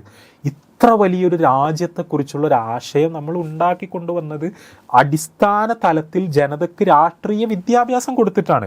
അതായത് നമ്മൾ ഇന്ത്യക്കാരാണ്, ഇന്ത്യ എന്ന് പറയുന്നത് ഒരു ഏകകമാണ്, ഇവിടെ ഹിന്ദുക്കളും മുസ്ലിങ്ങളും മൈത്രിയിൽ ജീവിക്കണം, ബ്രിട്ടീഷുകാർ നമ്മളെ ചൂഷണം ചെയ്യുകയാണ്, അവർക്കെതിരെ നമ്മൾ പോരാടണം എന്ന ഒരു ക്യാമ്പയിൻ വളരെ കൃത്യമായി നടത്തി ഉണ്ടാക്കി കൊണ്ടുവന്ന ഒരു നാഷണൽ കോൺഷ്യസ്നെസ്സിനെ കുറിച്ചാണ് നമ്മൾ പറയുന്നത്. അതേപോലെ ജനങ്ങളിലേക്ക് ഇറങ്ങേണ്ട ഒരു സമയമാണത്. അത് ഏറ്റവും നന്നായി ചെയ്യാൻ കഴിയുക കോൺഗ്രസ്സിന് തന്നെയാണ്, അല്ലെങ്കിൽ ചെയ്യേണ്ടത് കോൺഗ്രസ്സാണ്. കോൺഗ്രസ് അത് ചെയ്യുമോ എന്നുള്ളതാണ് കാലം ചോദിക്കുന്ന ചോദ്യം. അതാണ് ഞാൻ നേരത്തെ പറഞ്ഞത്. ഇത് 4 വോട്ടിൻ്റെ വിഷയമല്ല, അത് അടുത്ത തെരഞ്ഞെടുപ്പിൻ്റെ അല്ലെങ്കിൽ ഒരു തൊട്ടു മുന്നിലുള്ളൊരു കാര്യത്തിൻ്റെ വിഷയമല്ല. ഇന്ത്യ ഇവിടെ ഇന്ത്യയായി നിലനിൽക്കണമോ എന്ന ചോദ്യത്തിൻ്റെ പ്രശ്നമാണ്. അത് നമ്മളുടെ ജയത്തിൻ്റെയും തോൽവിയുടെയും തെരഞ്ഞെടുപ്പ് പരാജയത്തിൻ്റെ അല്ലെങ്കിൽ വിജയത്തിൻ്റെ ഒരു വിഷയമല്ലത്. ഒരു ജനത എന്ന നിലയിൽ നമ്മൾ തോൽക്കാതിരിക്കാൻ നമ്മൾ എന്ത് ചെയ്യണം എന്ന ചോദ്യത്തിൻ്റെ ഉത്തരവാണ്. അതിനെന്ത് വേണം? ഇവിടുത്തെ ഹിന്ദുക്കളോട് സംസാരിക്കണം, ഇവിടുത്തെ ക്രിസ്ത്യാനികളോട് സംസാരിക്കണം, ദലിതുകളോട് സംസാരിക്കണം, മുസ്ലിങ്ങളോട് സംസാരിക്കണം, അസന്ദിഗ്ധമായ ഭാഷയിൽ സംസാരിക്കണം. അതായത് ഇവരെന്താണ് ഇന്ത്യയോട് ചെയ്തത് എന്ന് അവർക്ക് പറഞ്ഞ് പഠിപ്പിച്ച് മനസ്സിലാക്കി കൊടുക്കുകയും അവരെ തന്നെയാണ് അവർ നശിപ്പിക്കുന്നത്. അതായത് ഇതിനെ സപ്പോർട്ട് ചെയ്താൽ നമ്മൾ ഇന്ത്യയെ നശിപ്പിക്കുകയാണ്, നമ്മൾ സ്വയം നശിക്കുകയാണ് എന്ന് പറഞ്ഞു കൊടുത്തിട്ട് മുസ്ലിങ്ങളെ വെറുക്കരുത്, മുസ്ലിങ്ങൾ എന്ന് പറഞ്ഞാൽ നമ്മളുടെ ശത്രുക്കളല്ല, ഹിന്ദുക്കളും മുസ്ലിങ്ങളും സഹോദരങ്ങളാണ് എന്ന ആശയം, ആ ഒരു പൊളിറ്റിക്കൽ എഡ്യൂക്കേഷൻ, ആ ഒരു രാഷ്ട്രീയ വിദ്യാഭ്യാസം അത് നന്നായി കൊടുത്തേ തീരൂ. ഇത് നമ്മൾ നിൽക്കുന്നതെന്ന് പറഞ്ഞാൽ പിന്നെ ഏതോ കാലത്ത് നൂറ്റാണ്ടുകൾക്ക് മുമ്പ് ബാബർ ഒരു ക്ഷേത്രം പൊളിച്ചു എന്ന കള്ളക്കഥ ഒരു സത്യമായി നമ്മളുടെ പൊതുബോധത്തിലുണ്ട്. വെറും നമ്മൾ പറയുന്ന പിന്നെ ഒരു 30 കൊല്ലം മുമ്പ് എല്ലാവരുടെയും കൺമുന്നിൽ വെച്ച് ഒരു പള്ളി പൊളിച്ചു എന്ന ഒരു നഗ്ന സത്യം അതറിയാത്ത വിധത്തിൽ പലരും നിഷ്കളങ്കരാണ് പോലും. അവിടെയാണ് ഞാൻ പറഞ്ഞത്, അവിടെയാണ് രാഷ്ട്രീയ വിദ്യാഭ്യാസം എന്ന് പറഞ്ഞാൽ. ആ രാഷ്ട്രീയ വിദ്യാഭ്യാസം അണികൾക്ക് കൊടുക്കാൻ പാർട്ടികൾക്ക് പറ്റണം. അതല്ലാതെ സംഘപരിവാറിനോട് ഒരു സംഘടന എന്നുള്ള നിലയ്ക്ക് ഇവരെ അസോസിയേറ്റ് ചെയ്യുന്നുണ്ടോ ഇല്ല എന്നുള്ളതല്ല ഇവിടുത്തെ പ്രശ്നം. ഈ ബോധം ഒരു കോൺഗ്രസ്സുകാരനുണ്ടെങ്കിൽ, ഈ ബോധം ഒരു CPM-കാരനുണ്ടെങ്കിൽ, അതായത് ഞാൻ നേരത്തെ പറഞ്ഞ പള്ളി പൊളിച്ചത് അറിയാതിരിക്കുകയും ബാബർ പള്ളി പൊളിച്ചു എന്ന കള്ളക്കഥ വിശ്വസിക്കുകയും ചെയ്യുന്ന ഒരവസ്ഥ ഇവിടുത്തെ ഒരു രാഷ്ട്രീയ പാർട്ടിയിലും ഇല്ലാത്തൊരു മനുഷ്യനുണ്ടെങ്കിൽ ഹിന്ദുത്വം വിജയിക്കുന്നു എന്നാണ് അതിൻ്റെ അർത്ഥം. അപ്പോൾ അവരോട് എൻഗേജ് ചെയ്തുകൊണ്ട്, അവർക്ക് പൊളിറ്റിക്കൽ എഡ്യൂക്കേഷൻ കൊടുത്തുകൊണ്ട്, ചരിത്ര വിദ്യാഭ്യാസം കൊടുത്തുകൊണ്ട്, ഇന്ത്യക്ക് എന്താണ് സംഭവിച്ചിരിക്കൊണ്ടിരിക്കുന്നത് എന്ന് പഠിപ്പിച്ചുകൊണ്ട്, ഒന്നും വേണ്ട നമ്മൾ നൂറ്റാണ്ടുകൾക്ക് മുമ്പുള്ള ചരിത്രമൊക്കെ പോട്ടെ, നമ്മളൊരു കോണ്ടംപററി ഹിസ്റ്ററി എന്ന് പറയുന്ന ഒരു സാധനം ഉണ്ടല്ലോ, ഒരു സ്വാതന്ത്ര്യത്തിന് ശേഷമെങ്കിലുമുള്ള ഇന്ത്യയുടെ ഒരു കഥ, അതെങ്കിലും മിനിമം എല്ലാ ഇന്ത്യക്കാർക്കും അറിയുന്ന തരത്തിൽ, ഒന്നുമില്ലെങ്കിൽ 1980-കൾ മുതൽ 90-കളുടെ തുടക്കം മുതൽ ഇന്ത്യയിൽ എന്താണ് സംഭവിച്ചത് എന്നെങ്കിലും അറിയുന്ന തരത്തിൽ അവരുടെ എല്ലാം മനസ്സിന് ആ തരത്തിലുള്ളൊരു വിദ്യാഭ്യാസം കൊടുക്കാതെ നമ്മൾക്ക് ഇന്ത്യയെ രക്ഷിച്ചെടുക്കാൻ കഴിയില്ല. നമ്മൾ മുസ്ലിങ്ങൾ കൂട്ടക്കൊല ചെയ്യുന്ന, കൂട്ടക്കൊല ചെയ്യപ്പെടുന്ന, ദലിതുകൾ അടിച്ചമർത്തപ്പെടുന്ന, ക്രിസ്ത്യാനികൾ കൂട്ടക്കൊല ചെയ്യപ്പെടുന്ന ഒരു ഇന്ത്യ എന്ന് പറഞ്ഞാൽ ഒരു നല്ല ഇന്ത്യ അല്ല. അതാണ് എന്ന് മനുഷ്യത്വമുള്ള ആർക്കും പറയാൻ കഴിയില്ല. അപ്പം അതുകൊണ്ട് ആ തരത്തിലുള്ളൊരു പൊളിറ്റിക്കൽ എഡ്യൂക്കേഷൻ അടിസ്ഥാന തലത്തിൽ ബാക്കിയുള്ള ലാഭനഷ്ട കണക്കുകളൊക്കെ മാറ്റിവെച്ചുകൊണ്ട് ഇന്ത്യയെ സംരക്ഷിക്കാനുള്ളൊരു യജ്ഞത്തിനാണ് യഥാർത്ഥത്തിലൂടെ തുടക്കം കുറിക്കേണ്ടതെന്നാണ് ഞാൻ വിചാരിക്കുന്നത്. ഒരു പള്ളി പൊളിച്ച് അവിടെ അമ്പലം പണിതു എന്നതിൻ്റെ അപ്പുറത്തേക്ക് ഈ ചർച്ചകൾ ശരിക്ക് മുന്നോട്ട് പോകുന്നുണ്ടോ? നമുക്കറിയാം 1925 സംഘപരിവാർ സംഘടനകൾ രൂപീകരിക്കുമ്പോൾ അവരുടെ ലക്ഷ്യമുണ്ട്, 100 വർഷം കൊണ്ട് ഇന്ത്യ എന്നുള്ളത് ഒരു ഹിന്ദു രാഷ്ട്രമാക്കി മാറ്റണം എന്നുള്ള ലക്ഷ്യം. സമയം 99 വർഷത്തിലേക്ക് അടുക്കുകയാണ്, അല്ലെങ്കിൽ 100-ാം വർഷത്തിലേക്ക് അത് പ്രവേശിക്കുകയാണ്. ആ ഒരു അവസരത്തിൽ അതിലേക്കുള്ള ഏറ്റവും അവസാനത്തെ ഒരു ചവിട്ടുപടി ആയിട്ട് കൂടി വേണ്ടേ നമ്മൾ ഈ ഒരു ബാബരി മസ്ജിദ് പൊളിച്ച സ്ഥലത്തുള്ള ഒരു ക്ഷേത്രത്തിൻ്റെ ഉദ്ഘാടനത്തിനെ കാണാൻ?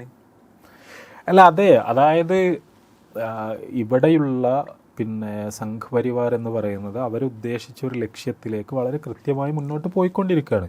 അപ്പോൾ എനിക്ക് ഓർമ്മയുണ്ട് മുമ്പ്, അതായത് ഈ വർഗീയതയുമായി ബന്ധപ്പെട്ട ചർച്ചകളിലൊക്കെ ഉണ്ടായിരുന്ന ഒരു ട്രെൻഡ് എന്ന് പറയുന്നത് സംഘപരിവാർ ഇതൊക്കെ ഇങ്ങനെ വെറുതെ പറയുന്നതാണ്. അതായത് ഇങ്ങനെ എന്താ പറയുക, ഒരു ക്യാമ്പയിനിങ്ങിന് വേണ്ടിയുള്ള ഒരു ടൂൾ എന്നുള്ള നിലക്ക് പറയുന്നതാണ്. ശരിക്കും ഇന്ത്യയിലുള്ള പ്രശ്നം എന്ന് പറഞ്ഞാൽ പട്ടിണിയാണ്, ദാരിദ്ര്യമാണ്, ആൾക്കാർക്ക് വിദ്യാഭ്യാസം ഇല്ലാത്തതാണ്, പിന്നാക്കാവസ്ഥയാണ്. അതിലാണ് നമ്മളുടെ ഫോക്കസ് കൊടുക്കേണ്ടത്. മറ്റത് എന്ന് പറഞ്ഞാൽ സംഘപരിവാർ ചെയ്യാൻ ഉദ്ദേശിക്കുന്ന കാര്യമല്ല. ഇപ്പോൾ രാമക്ഷേത്രത്തെക്കുറിച്ചൊക്കെ ഞാനൊക്കെ കേട്ടിരുന്ന അന്നത്തെ കാലത്ത്, അതായത് ഫാഷിസ്റ്റ് വിരുദ്ധ വേദികളിൽ നിന്ന് തന്നെ കേട്ടിരുന്ന ഒരു പ്രധാനപ്പെട്ട ഒരു ആർഗ്യുമെൻ്റ് എന്ന് പറഞ്ഞാൽ അവരതൊരിക്കലും ഉണ്ടാക്കൂല എന്നാണ്. കാരണം എന്താ വെച്ചാൽ അത് ഞങ്ങൾ ഉണ്ടാക്കാൻ ഞങ്ങൾ വിജയിപ്പിക്കണം എന്ന് പറയാൻ വേണ്ടിയിട്ടാണ് അതിനെക്കുറിച്ച് പറഞ്ഞുകൊണ്ടിരിക്കുന്നതെന്നാണ്. അത് ഇവിടുത്തെ ഈ ഒരു വർഗീയ പ്രത്യയശാസ്ത്രത്തെ ലഘൂകരിച്ച് കാണുന്ന, അതിനെ വളരെ സിമ്പിളായി എടുക്കുന്ന ഒരു തരത്തിലുള്ളൊരു മനോഭാവമാണ്. അങ്ങനെയല്ല എന്ന് നമ്മൾക്ക് ഏതായാലും മനസ്സിലായി കഴിഞ്ഞൊരു ഇന്ത്യയിലാണ് നമ്മൾ ജീവിക്കുന്നത്. നമ്മൾ വിചാരിച്ചിരുന്ന, നമ്മൾ എന്ന് പറഞ്ഞാൽ അങ്ങനെ ലഘൂകരിക്കാൻ ശ്രമിച്ചിരുന്നവർ കണ്ടിരുന്ന പോലെയല്ല ഇത്. കേവലം പട്ടിണി, ദാരിദ്ര്യം അങ്ങനെയുള്ള കാറ്റഗറികൾ കൊണ്ട് മാത്രം നമ്മൾക്ക് ചർച്ച ചെയ്യാവുന്ന ഒരു രാഷ്ട്രീയ പ്രശ്നമല്ല എന്നുള്ളത് വളരെ വ്യക്തമാണ്. അപ്പോൾ അതിൽ ഈ പറഞ്ഞതുപോലെ ഇന്ത്യ ഒരു ട്രാൻസ്ഫോർമേഷൻ്റെ മൊമെൻറ്റിലാണ് എന്ന ഒരു സെലിബ്രേഷനാണ് അവർ നടത്തുന്നത്. അപ്പോൾ അത് അവർ വിചാരിക്കുന്ന പോലെ ഇന്ത്യയെ ആയിത്തീരാൻ നമ്മൾ അനുവദിക്കാമോ എന്നുള്ളതാണ് ഇവിടുത്തെ ചോദ്യം. അതാണ് ഞാൻ നേരത്തെ പറഞ്ഞത്. ജനത എന്ന് പറഞ്ഞാൽ ഇവിടുത്തെ ദലിതുകൾ എന്ന് പറഞ്ഞാൽ അവർണർ, ബഹുജനങ്ങൾ, ആദിവാസികൾ, പിന്നാക്കക്കാർ എന്ന് പറഞ്ഞാൽ ജനസംഖ്യയുടെ എത്ര ശതമാനമാണ്? അവരുടെ നാടാണിത്.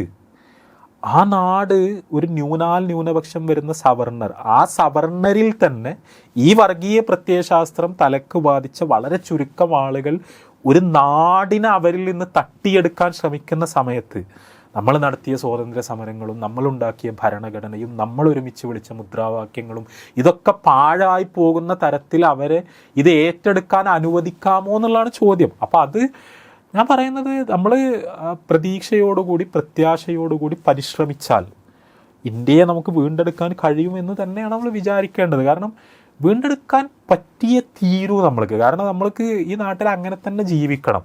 അതായത് ഈ ഹിന്ദുക്കളും മുസ്ലിങ്ങളും ക്രിസ്ത്യാനികളും എല്ലാവരും സന്തോഷത്തോടു കൂടി സൗഹൃദം പങ്കിട്ട് പരസ്പരം വെറുപ്പില്ലാതെ വിദ്വേഷമില്ലാതെ ജീവിച്ചിരുന്നൊരവസ്ഥയിൽ തന്നെ നമ്മൾക്ക് ജീവിതം തുടരാൻ പറ്റണം. അപ്പോൾ അത് ഏറ്റവും പ്രധാനപ്പെട്ട ഒരു കാര്യമാണ്. എന്ത് വില കൊടുത്തു ഇപ്പോൾ നമ്മളുടെയൊക്കെ ഒരു കഴിഞ്ഞ തലമുറ എന്ന് പറയുന്നത് ഇതിനൊക്കെ കൊടുത്തിരുന്നൊരു ശ്രദ്ധ എന്ന് പറയുന്നത് വളരെ വളരെ പ്രധാനപ്പെട്ട ഒരു കാര്യമാണ്. ഇപ്പോൾ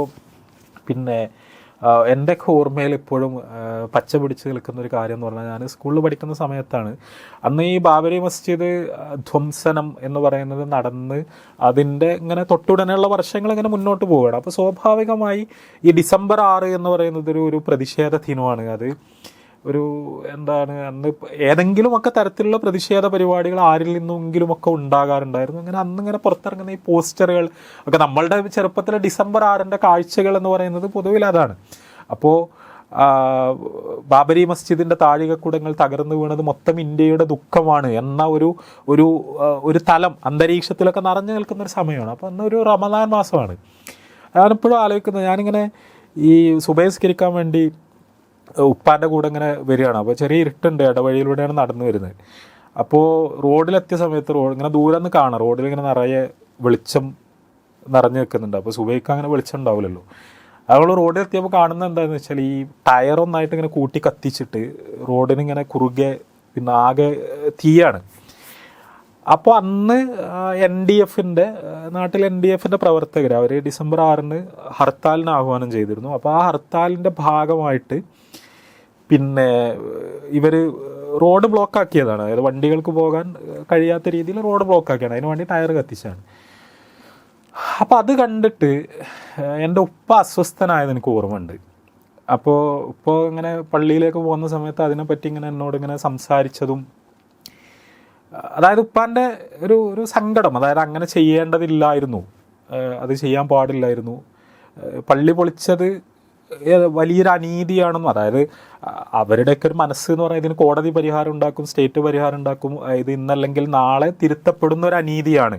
അപ്പോൾ അങ്ങനെ ഒരു അനീതി സംഭവിച്ചു. അപ്പോൾ അതിനെതിരെയുള്ള പ്രതിഷേധങ്ങൾ ഈ തലത്തിലേക്ക് പോകുമ്പോൾ അത് ഇവിടുത്തെ ഹിന്ദു മുസ്ലിം ബന്ധങ്ങളെ ഉലക്കാനോ ബന്ധങ്ങളിൽ മുറിവുണ്ടാക്കാനോ ഒക്കെ സാധ്യതയുണ്ട്. അപ്പോൾ ഈ തരത്തിലുള്ള പ്രതികരണങ്ങളല്ല അതിനോട് വേണ്ടത്. ഇപ്പോൾ ഇങ്ങനെ വഴിയൊക്കെ തടസ്സപ്പെട്ടാൽ സ്വാഭാവികമായും പലർക്കും പ്രയാസം ഉണ്ടാകാൻ സാധ്യതയുണ്ട്. മാത്രമല്ല ഇതൊരു പള്ളി അമ്പലം എന്ന 2 വാക്കുകൾ ഇതിലുള്ളത് കൊണ്ട് തന്നെ നമ്മൾ ഉയർത്തുന്ന ഒരു രാഷ്ട്രീയ മുദ്രാവാക്യം ചിലപ്പോൾ വൈകാരികമായ പ്രതികരണങ്ങൾ ഉണ്ടാക്കാനുള്ള സാധ്യത ഉണ്ട്. ഇങ്ങനത്തെ കാര്യങ്ങളാണ് ഉപ്പാൻ്റെ ഒരു ഭാഷയിൽ പറഞ്ഞിട്ട് ഉപ്പ അങ്ങനെ ഭയങ്കര അസ്വസ്ഥനായിട്ടാണ് ഞാൻ ആ സമയത്ത് ഉപ്പാനെ കാണുന്നത്. ഉപ്പ എന്ന് പറഞ്ഞാൽ അതായത് അന്നത്തെ ISMൻ്റെ ഒരു പ്രവർത്തകനാണ്. അന്ന് എന്ന് പറഞ്ഞാൽ ഒരു സജീവ മതസംഘടനാ പ്രവർത്തകനായ ഒരാൾ ഇവിടെയുള്ള മതമൈത്രി തകരുന്നതിൽ അങ്ങേയറ്റം ആശങ്കാകുലനാണ്. അതാണ് ഞാൻ പറഞ്ഞത്, ആ തലമുറയുടെ മനോഭാവം. എന്നിട്ട് ഞാൻ പറയണത്, നമ്മൾ പള്ളിയിലെത്തിയപ്പോൾ പള്ളിയിലുള്ള ഡിസ്കഷൻ ഇങ്ങനെ സുബഹി നിസ്കാരം കഴിഞ്ഞിട്ട് എല്ലാവരും, അപ്പോൾ നോമ്പിന് സ്വാഭാവികമായി സുബഹി കഴിഞ്ഞാൽ ചിലപ്പോൾ ഒരു ഖുർആൻ ക്ലാസ് ഉണ്ടാവും.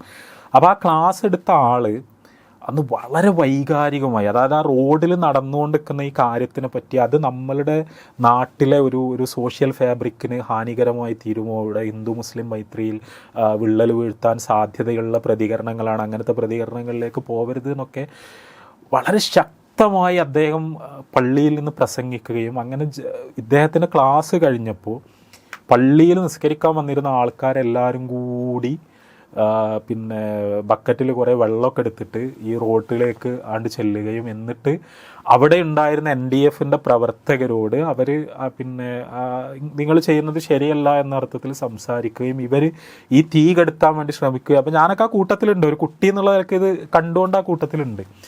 അപ്പോൾ അതിനേക്കാൾ രസകരമായൊരു അനുഭവം എന്ന് പറഞ്ഞാൽ ഇതൊരു സുന്നിപ്പള്ളിയുടെ മുമ്പിലാണ് ഈ സംഭവം നടക്കുന്നത്. നമ്മളൊക്കെ പോയത് നിസ്കരിക്കാൻ പോയത് മുജാഹിദ് പള്ളിയിലേക്കാണ്. അപ്പോൾ ആ മുജാഹിദ് പള്ളിയിൽ നിന്നാണ് ആൾക്കാർ വരുന്നത്, അവിടുത്തെ പ്രസംഗകൻ്റെ ആഹ്വാനം അനുസരിച്ചാണ് വരുന്നത്. പക്ഷേ ഇവിടെ എത്തിയ സമയത്ത് ഇവർക്ക് ബക്കറ്റിൽ പിന്നെ വെള്ളം നിറച്ച് കൊടുക്കുന്ന ഈ സുന്നിപ്പള്ളിയിലത്തെ ആൾക്കാരാണ്. അവിടുത്തെ ഹൗലിൽ നിന്ന് പിന്നെ ബക്കറ്റിൽ വെള്ളം എടുത്ത് ഇങ്ങനെ എടുത്ത് കൊടുക്കുകയാണ്. എന്നിട്ട് അവരും കൂടി ഇതിലേക്ക് ചേരുകയാണ്. എന്നിട്ട് സുന്നികളും മുജാഹിദുകളൊക്കെ ഒന്നായി ഇവരോട് സംസാരിക്കുകയാണ്. ഞാനത് തിരിഞ്ഞു നോക്കുന്നത് എന്തിനാന്ന് വെച്ചാൽ അതിൽ ശരി തെറ്റ് അങ്ങനത്തെ കാര്യങ്ങൾ പറയാനല്ല. ഇപ്പോൾ അന്ന് ഹർത്താൽ നടത്തിയ ആൾക്കാരുടെ ഒരു വീക്ഷണം എന്തായിരുന്നു എന്നോ, അതിനെ എങ്ങനെയാണ് പേരിട്ട് വിളിക്കേണ്ടതെന്നോ, അല്ലെങ്കിൽ ആ രീതിയിലുള്ള കാര്യങ്ങൾ ചർച്ച ചെയ്യാനോ വഴി തടസ്സപ്പെടുത്തണോ അങ്ങനത്തെ ഒരു ചർച്ചയിലേക്ക് പോകാൻ വേണ്ടിയോ അല്ല. മറിച്ച് ഒരു ശരാശരി മലയാളി മുസ്ലിം എന്ന് പറഞ്ഞാൽ അതാണ്. അതായത് വളരെ നീതിപൂർവകമായൊരാവശ്യം, ഇന്ത്യയിൽ മതേതരത്വത്തിനും ജനാധിപത്യത്തിനും ഒക്കെ വിരുദ്ധമായ ഒരു സംഭവത്തിന് തിരുത്തു വേണം എന്നാവശ്യപ്പെടുന്ന ഒരു വളരെ നീതിപൂർവകമായ ആവശ്യം. പക്ഷേ ആ ആവശ്യം പോലും എക്സ്പ്രസ് ചെയ്യപ്പെടുന്നത് വൈകാരികമായ ഭാഷയിലാകരുത്. ഇവിടുത്തെ ഒരു ഹിന്ദു മുസ്ലിം മൈത്രിയിൽ ഏതെങ്കിലും തരത്തിലുള്ളൊരു മുറിവുണ്ടാക്കുന്ന തരത്തിലാകരുത്. അങ്ങനെ ആകുമോ എന്ന് വളരെ സൂക്ഷ്മമായി ആധികൊള്ളുന്ന, അതിനെ ആത്മീയതയുടെ ഭാഗമാക്കുന്ന, അതാണ് ഞാൻ പറഞ്ഞത്. അതായത് ഒരു സുബഹി നിസ്കാരം കഴിയുമ്പോൾ അവർക്ക് കിട്ടുന്ന ഊർജം എന്ന് പറഞ്ഞാൽ ഈ തീയിൽ പോയി വെള്ളം ഒഴിക്കാനുള്ള ഊർജ്ജമാണ്. അത് സുന്നികളും മുജാഹിദുകളൊക്കെ മതപരമായ അഭിപ്രായ വ്യത്യാസങ്ങൾക്ക് അപ്പുറത്ത് അവരെല്ലാവരും ഒന്നായി തീ കെടുത്തുന്ന വെള്ളമായി തീരുന്നു എന്നാണ് ഞാൻ സൂചിപ്പിക്കുന്നത്. അതാണ് അവർ കണ്ട ആത്മീയത എന്ന് പറഞ്ഞാൽ. ശരിക്കും ആത്മീയതയുടെ ഒരു പ്രധാനപ്പെട്ട തലം, ഞാൻ ഈ സംഭവത്തെക്കുറിച്ചല്ല പറയുന്നത്, ആത്മീയത എന്ന് പറഞ്ഞാൽ നമ്മളുടെ ചുറ്റുമുള്ള മനുഷ്യർക്കൊന്നും സംഭവിക്കരുത് എന്ന വിചാരം തന്നെയാണ് ആത്മീയതയുടെ ഒരു പ്രധാനപ്പെട്ട തലം എന്ന് പറയുന്നത്. അവിടെ നിന്ന് മാറി ആത്മീയത എന്ന് പറഞ്ഞാൽ ഒരു പള്ളി തല്ലിപ്പൊളിക്കലാവുക, ആത്മീയത എന്ന് പറഞ്ഞാൽ ജയ് ശ്രീറാം വിളിക്കാത്തവരെ മർദ്ദിക്കലാവുക, ആത്മീയത എന്ന് പറഞ്ഞാൽ ഗുജറാത്തിൽ 12,000 ആൾക്കാർ കൂട്ടക്കൊല ചെയ്യലാവുക, ആത്മീയത എന്ന് പറഞ്ഞാൽ രഥയാത്ര നടത്തിയിട്ട് മനുഷ്യന്മാരെ തമ്മിൽ ഭിന്നിപ്പിക്കലാവുക, ആത്മീയത എന്ന് പറഞ്ഞാൽ ബോംബെയുടെ തെരുവുകളിൽ ഏതെങ്കിലും മതവിഭാഗത്തിൽപ്പെട്ടവരെ കൂട്ടക്കൊല ചെയ്തിട്ട് ഉന്മാദ നൃത്തം ചവിട്ടലാവുക, ആത്മീയത എന്ന് പറഞ്ഞാൽ മണിപ്പൂരിലോ ഒറീസയിലോ പിന്നെ ക്രിസ്ത്യാനികളെ കൂട്ടക്കൊല നടത്തലാവുക, അല്ലെങ്കിൽ ഏതെങ്കിലും പിന്നെ മിഷനറി പ്രവർത്തകരെ ചുട്ടുകൊല്ലലായി മാറുക. ഇത് എന്ത് ആത്മീയതയാണ്? അതിന് ആത്മീയത എന്നല്ല പറയുക. ആത്മീയത സൃഷ്ടിക്കുന്ന ഒരു നൈതിക ബോധ്യം എന്ന് പറയുന്നത് അതല്ല. ഇത് ഹിന്ദു കമ്മ്യൂണിറ്റിക്കും ഇതേപോലെ ബാധകമാണ്. കാരണം ഹിന്ദുത്വം എന്ന് പറയുന്ന ഈ വർഗീയ പ്രത്യയശാസ്ത്രത്തിനെതിരെ ഏറ്റവും അധികം പ്രതിഷേധങ്ങൾ ഉണ്ടായത് ഹിന്ദു സമൂഹത്തിൻ്റെ ഉള്ളിൽ നിന്ന് തന്നെയാണ്. അതായത് ഞാൻ നേരത്തെ പറഞ്ഞപ്പോൾ 90കളിലൊക്കെ കേരളത്തിൻ്റെ അന്തരീക്ഷത്തിൽ മുഴങ്ങിക്കേട്ട ഈ സംഭവം, ഇപ്പോൾ വീരേന്ദ്രകുമാറിൻ്റെ രാമൻ്റെ ദുഃഖം എന്ന് പറയുന്ന പുസ്തകത്തിൻ്റെ പേരതാണ്. അതായത് മസ്ജിദ് തകരുന്നത് രാമൻ്റെ ദുഃഖമാണ്. മസ്ജിദ് തകർക്കാൻ വേണ്ടി ഒരുമിച്ച് കൂടുന്നു, ആൾക്കൂട്ടം ഒരുമിച്ച് കൂടുന്നു, അല്ലെങ്കിൽ ആ ആൾക്കൂട്ടം മുസ്ലിങ്ങളെ കൂട്ടക്കൊല ചെയ്യുന്നു എന്ന് പറയുന്നത് രാമൻ്റെ ദുഃഖമാണ്. അത് രാമന് നിരക്കാത്തൊരു പ്രവൃത്തിയാണ്, അതായത് മതഭക്തിക്ക് നിരക്കാത്തൊരു പ്രവൃത്തിയാണ് എന്ന് പറയുന്ന ഒരു മനോഭാവമാണ് നമ്മുടെ നാട്ടിൽ ഉണ്ടായിരുന്നത്. പക്ഷേ ആ മനോഭാവം നേർത്ത് വരുന്നുണ്ടോ എന്നുള്ളതാണ് നമ്മൾ വളരെ ഗൗരവത്തോടു കൂടി ആലോചിക്കേണ്ടത്. ഞാൻ പലപ്പോഴും പിന്നെ എനിക്ക് തോന്നുന്നൊരു കാര്യം, ഇപ്പോൾ നമ്മൾ കടന്നു വന്ന കുറേ അനുഭവങ്ങളുണ്ടല്ലോ. ഇപ്പോൾ ഈ പിന്നെ പള്ളി പൊളിക്കുന്ന സമയത്ത്, ഇന്ത്യയിൽ വംശഹത്യകൾ ഉണ്ടാകുന്ന സമയത്ത്, വർഗീയ കലാപങ്ങൾ ഉണ്ടാകുന്ന സമയത്ത്, ദലിതുകൾ ആക്രമിക്കപ്പെടുന്ന സമയത്ത് എന്തുകൊണ്ട് പ്രതികരിക്കാൻ നിങ്ങൾക്ക് തോന്നുന്നില്ല എന്ന് ചോദിക്കുമ്പോൾ ചില ഹിന്ദു സുഹൃത്തുക്കളെങ്കിലും പലപ്പോഴും അവർ പറയാറുള്ളത്, അതിൽ ഞങ്ങൾ എന്തിനാണ് അതിലൊക്കെ പ്രതികരിക്കുന്നത്? ഇപ്പോൾ മുസ്ലിങ്ങളുടെ കൂട്ടത്തിൽ നിന്ന് ഇങ്ങനത്തെ സംഭവങ്ങൾ ഉണ്ടാകുമ്പോൾ നിങ്ങൾ പ്രതികരിക്കാറുണ്ടോ? അത് ശരിക്കും അവർക്ക് അറിയാഞ്ഞിട്ടാണ്. അതായത് ഞാൻ പറഞ്ഞത്, ഇപ്പോൾ ഭീകരവാദമെന്നോ തീവ്രവാദമെന്നോ ഒക്കെ വിളിക്കപ്പെടുന്ന ഏതെങ്കിലും തരത്തിലുള്ള പ്രതികരണത്തിൻ്റെ സൂക്ഷ്മ രൂപങ്ങൾ മുസ്ലിങ്ങളിൽ നിന്ന് ഉണ്ടാകുമ്പോൾ പോലും മുസ്ലിങ്ങൾ അതിനോട് ധാർമ്മിക രോഷം കൊള്ളുകയും ഞങ്ങളുടെ മതം അതല്ല എന്ന് പറയുകയും ശക്തമായ ക്യാമ്പയിനുകൾ പ്രഖ്യാപിക്കുകയും മുസ്ലിങ്ങളെ അടിസ്ഥാന തരത്തിൽ അതിനെതിരെ ബോധവൽക്കരിക്കുകയും ചെയ്യുന്നുണ്ട്. എനിക്കുണ്ടായൊരു പേഴ്സണൽ ഇപ്പോൾ കൈവെട്ട് കേസ്, ഇപ്പോൾ പിന്നെ മൂവാറ്റുപുഴയിൽ അധ്യാപകൻ്റെ കൈവെട്ടിയ സംഭവം, ആ കൈവെട്ടിയ സംഭവം എന്നിലുണ്ടാക്കിയ ഒരു ഇമ്പാക്റ്റ് എനിക്കറിയാം. അതായത് എനിക്ക് അനുഭവപ്പെട്ട ഒരു രോഷം എന്ന് പറയുന്നത്, എനിക്ക് അനുഭവപ്പെട്ട ഒരു വിറ എന്ന് പറയുന്നത്, എനിക്ക് അനുഭവപ്പെട്ട ഒരു പ്രതിഷേധം എന്ന് പറയുന്നത്, അത് ഇവിടുത്തെ ഒരു മീഡിയക്കും ക്യാപ്ചർ ചെയ്യാൻ കഴിയൂല. കാരണം അത് ആരെയും കാണിക്കാൻ വേണ്ടി ഉണ്ടാകുന്നൊരു സംഭവമല്ല.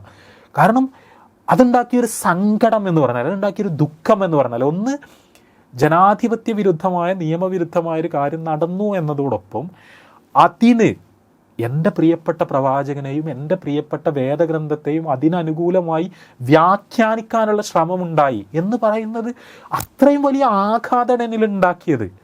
അന്ന് ഞാൻ എഴുതിയൊരു ലേഖനമുണ്ട്. ആ ലേഖനം എന്ന് പറഞ്ഞാൽ ശരിക്ക് എൻ്റെ കയ്യിൽ നിന്ന് ഇങ്ങനെ, അതായത് ഞാൻ എഴുതാനിരുന്നതൊന്നുമല്ല, അതായത് എൻ്റെ ഒരു സമാധാനത്തിന് വേണ്ടി എന്നിൽ നിന്ന് പുറത്തേക്ക് ചാടിയൊരു സാധനമാണത്. ഞാനന്ന് എറണാകുളത്ത് പിന്നെ സ്നേഹസംവാദം മാസികയിൽ ഉള്ള സമയമാണ്. അന്ന് പിന്നെ ഓഫീസിൽ മൊത്തത്തിലുണ്ടായിരുന്ന ഒരു അവസ്ഥ എനിക്കറിയാം. ഞാൻ പറയണത് ഇതാണ് ശരിക്കും. അതായത് ആത്മീയത എന്ന് പറയുന്നത് അതിൻ്റെ ഒരു അന്തസത്ത എന്ന് പറഞ്ഞാൽ അതാണ്. നമ്മൾ അതിക്രമങ്ങൾ ഉണ്ടാകുമ്പോൾ, അനീതികൾ ഉണ്ടാകുമ്പോൾ, അത് ആര് ചെയ്താലും അതിൽ അസ്വസ്ഥത അനുഭവപ്പെടുകയും നാട്ടിൽ ശാന്തിയും സമാധാനവും നിലനിൽക്കണമെന്ന് ആഗ്രഹിക്കുകയും ആ അർത്ഥത്തിൽ നമ്മളിൽ നിന്ന് പ്രതികരണങ്ങൾ ഉണ്ടാവുകയും ചെയ്യുന്നത് തന്നെയാണ് ആത്മീയത. ഇപ്പോൾ MSM എന്ന് പറയുന്ന വിദ്യാർത്ഥി സംഘടനയുടെ പിന്നെ സംസ്ഥാന പ്രസിഡൻ്റായിരുന്ന ഒരാളാണ് ഞാൻ. അന്ന് ഈ ISIS ഉണ്ടായ സമയത്ത് അതിനെതിരെ വിദ്യാർത്ഥികളെ ബോധവൽക്കരിക്കാൻ നടത്തിയ ശ്രമം എന്ന് പറഞ്ഞാൽ അത് ദൂരമുള്ളൊരു സാധനമാണ്. പക്ഷേ ഇസ്ലാമിനെ ആ തരത്തിൽ വ്യാഖ്യാനിക്കാൻ ശ്രമിക്കുമ്പോൾ അതല്ല മതം, അതല്ല ആത്മീയത എന്ന് അസന്നിഗ്ധമായി പറയാനും പഠിപ്പിക്കാനും ഞങ്ങളൊക്കെ പ്രേരിതരായിരുന്നു. അത് ഞങ്ങൾക്ക് ഉള്ളിൽ നിന്ന് തന്നെ അതിനൊരു മോട്ടിവേഷൻ ഉണ്ടായിരുന്നു. അത് മുസ്ലിം കമ്മ്യൂണിറ്റിയിൽ അങ്ങനെ തന്നെ ആയിരുന്നു. അപ്പോൾ അത് ഹിന്ദു സമൂഹത്തിലും അങ്ങനെ തന്നെ ആയിരുന്നു. പക്ഷെ അങ്ങനെ അല്ലാതാക്കി മാറ്റാൻ, ഞാൻ പറയുന്നത് ഒരു ഉത്സവ ഛായ കൊണ്ടുവന്ന്, ഒരു ആഘോഷ ഛായ കൊണ്ടുവന്ന് ഈ ചോരയുടെ ഈ എന്താണ് പറയുക, മനുഷ്യരുടെ കൂട്ടിയിട്ട കബന്ധങ്ങളുടെ വലിയ ഈ ഒരു അതിന് മുകളിൽ കയറി നിന്നുകൊണ്ട് ആർത്തു വിളിക്കലാണ് ആത്മീയത എന്ന് തെറ്റിദ്ധരിപ്പിക്കുന്ന തരത്തിൽ ഒരു തരം ഉറക്കത്തിലേക്ക് അല്ലെങ്കിൽ കുറേ ബ്ലൈൻഡ് സ്പോട്ടുകളിലേക്ക് നമ്മളുടെ ഇവിടുത്തെ ഹിന്ദു സുഹൃത്തുക്കളെ കൊണ്ടുപോകാൻ ശ്രമങ്ങൾ നടക്കുന്നു എന്നുള്ളതാണ് ഒരു യാഥാർത്ഥ്യം. അപ്പോൾ അതിനെ മറികടക്കാൻ, യഥാർത്ഥ ആത്മീയത ഉയർത്തിപ്പിടിക്കാൻ സ്വാഭാവികമായ ശ്രമങ്ങൾ ഉണ്ടാകണം. അത് ഉണ്ടായിട്ടില്ലെങ്കിൽ വലിയ ദുരന്തമായിരിക്കും സംഭവിക്കുക എന്നുള്ളതാണ് യാഥാർത്ഥ്യം. അപ്പോൾ ഇത്തരം ഒരു അവസ്ഥയിൽ ഇത്തരത്തിലുള്ള ചർച്ചകൾ നമ്മളെ സമൂഹത്തിൽ പ്രകമ്പനം സൃഷ്ടിക്കുമ്പോൾ ഒരു വിശ്വാസി എന്ന നിലയിൽ, ഒരു മുസ്ലിം എന്ന നിലയിൽ നമുക്ക് എന്താണ് ഇതിലിനി ചെയ്യാനുള്ളത്? അല്ല, ഇതിൽ ഞാൻ പറഞ്ഞല്ലോ, അതായത് നമ്മളുടെ നാട് വെറുപ്പ് കൊണ്ട് വിഭജിക്കപ്പെടുക എന്ന് പറയുന്നത്, സംഘർഷങ്ങൾ രൂപപ്പെടുക എന്ന് പറയുന്നത്, വംശഹത്യക്കുള്ള കാഹളങ്ങൾ നമ്മളുടെ നാട്ടിൽ ഉയരുക എന്ന് പറയുന്നത് ഒരു മുസ്ലിമിനെ സംബന്ധിച്ചിടത്തോളം ഒട്ടും ഇഷ്ടമുള്ള കാര്യമല്ല. അതിപ്പോൾ ഇനി മുസ്ലിങ്ങൾക്കെതിരല്ല അത് എങ്കിൽ പോലും അത് വേറെ ഏതെങ്കിലും ഒരു സമൂഹത്തിനെതിരെയാണെങ്കിൽ പോലും മുസ്ലിങ്ങൾക്ക് ഒരിക്കലും അംഗീകരിക്കാൻ കഴിയുന്ന കാര്യമല്ല. ഞാൻ നേരത്തെ പറഞ്ഞ ഇസ്ലാമിൻ്റെ ആത്മീയ പാഠങ്ങൾ എന്ന് പറയുന്നത് അതൊരിക്കലും അംഗീകരിക്കുന്നൊരു കാര്യമല്ല. അപ്പോൾ അതുകൊണ്ട് തന്നെ ഇന്ത്യയെ വീണ്ടെടുക്കാനുള്ള, ഇന്ത്യയെ ഇന്ത്യയാക്കി നിലനിർത്താനുള്ള രാഷ്ട്രീയമായ, ജനാധിപത്യപരമായ, നിയമപരമായ എല്ലാതരം ശ്രമങ്ങളിലും മുസ്ലിങ്ങൾ സജീവമായിട്ടുണ്ടാവണം. അത് ഈ നാടിനെ സംരക്ഷിക്കാനുള്ള ശ്രമമാണ്. അത് ഈ നാട്ടിലെ മുസ്ലിങ്ങൾക്കും ക്രിസ്ത്യാനികൾക്കും ദലിതുകൾക്കും ആദിവാസികൾക്കും ഒക്കെ എതിരിൽ ഉയരുന്ന ഈ ഒരു കൊലവിളി, അതിനെ എതിരെയുള്ള ശ്രമം എന്ന് പറഞ്ഞാൽ മാത്രമല്ല അത് മുസ്ലിങ്ങൾ മാത്രം നടത്തേണ്ടതാണെന്നല്ല ഞാൻ പറയുന്നത്. മുസ്ലിങ്ങളും ഈ നാട്ടിലെ നന്മ നിലനിൽക്കണമെന്ന് ആഗ്രഹിക്കുന്ന എല്ലാ സമൂഹങ്ങളിലും പെട്ട മനുഷ്യരും ഒരുമിച്ച് നിന്ന് നടത്തേണ്ട ശ്രമമാണ്. അത് പലതരത്തിലുള്ള ശ്രമങ്ങളുണ്ടാവും. പ്രചാരണ പ്രവർത്തനങ്ങളുണ്ടാവും, സാഹിത്യ പ്രവർത്തനങ്ങളുണ്ടാവും, സാംസ്കാരിക പ്രവർത്തനങ്ങളുണ്ടാവും, രാഷ്ട്രീയ പ്രവർത്തനങ്ങളുണ്ടാവും, മാധ്യമ ഇടപെടലുകളുണ്ടാവും, അങ്ങനെ പലതും ഉണ്ടാവും. അത് ഫാഷിസത്തെ തുറന്നു കാണിക്കുന്നത് മുതൽ മനുഷ്യ സൗഹാർദ്ദത്തിൻ്റെ ആവശ്യകത അവതരിപ്പിക്കുന്നത് മുതൽ ഈ നാട്ടിലെ മനുഷ്യരെ തമ്മിൽ അടുപ്പിക്കാനുള്ള ശ്രമങ്ങൾ നടത്തുന്നതിൽ മുതൽ എല്ലാം നമ്മളുടെ ഗ്രാമങ്ങളിൽ അടിസ്ഥാന തലത്തിലടക്കം ഈ സൗഹൃദത്തിൻ്റെ കണ്ണികളെ നമ്മൾ പുനരുജ്ജീവിപ്പിക്കേണ്ട ഒരു സമയമാണത്. അപ്പോൾ നമ്മൾ ചെയ്യണം. നമ്മൾ ചെയ്യേണ്ടത് ചെയ്താൽ സ്വാഭാവികമായ അള്ളാഹുവിൻ്റെ സഹായം ഉണ്ടാകും. അത് ഒരു നാട്ടിലെ നിർഭയത്വം നിലനിൽക്കുക, ശാന്തി നിലനിൽക്കുക, സമാധാനം നിലനിൽക്കുക എന്നൊക്കെ പറയുന്നത് ഖുർആനിൻ്റെ വളരെ പ്രധാനപ്പെട്ട പ്രമേയങ്ങളാണ്.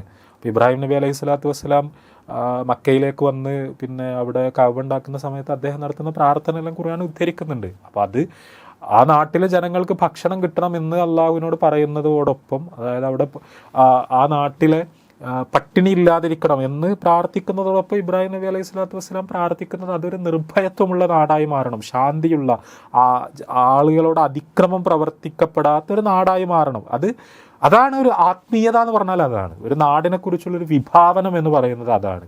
അപ്പോൾ എല്ലാം ഇപ്പോൾ പിന്നെ മക്കയെക്കുറിച്ച് ഖുർആൻ തന്നെ ഇപ്പോൾ സൂറത്ത് ഖുറൈശിൽ പരിശുദ്ധ ഖുർആൻ സൂചിപ്പിക്കുന്ന കാര്യം അതാണ്. അതായത് ഖുറൈശികൾക്ക് അള്ളാഹു കൊടുത്ത പിന്നെ വലിയ ഒരു അനുഗ്രഹമായി അല്ലദീ അത്അമഹും മിൻ ജൂഇൻ വ ആമനഹും മിൻ ഖൗഫ്, അവർക്ക് ഭയത്തിൽ നിന്ന് സുരക്ഷിതത്വം കൊടുത്തു, അതായത് പട്ടിണിക്ക് പരിഹാരം ഉണ്ടാക്കി കൊടുത്തു എന്ന് പറയുന്നത് പോലെ തന്നെ അള്ളാഹുവിൻ്റെ വലിയൊരു അനുഗ്രഹമായി പറയുന്ന കാര്യമാണ് അമ്ന് കൊടുത്തു എന്ന് പറയുന്നത്, ഈ നിർഭയത്വം കൊടുത്തു എന്ന് പറയുന്നത്.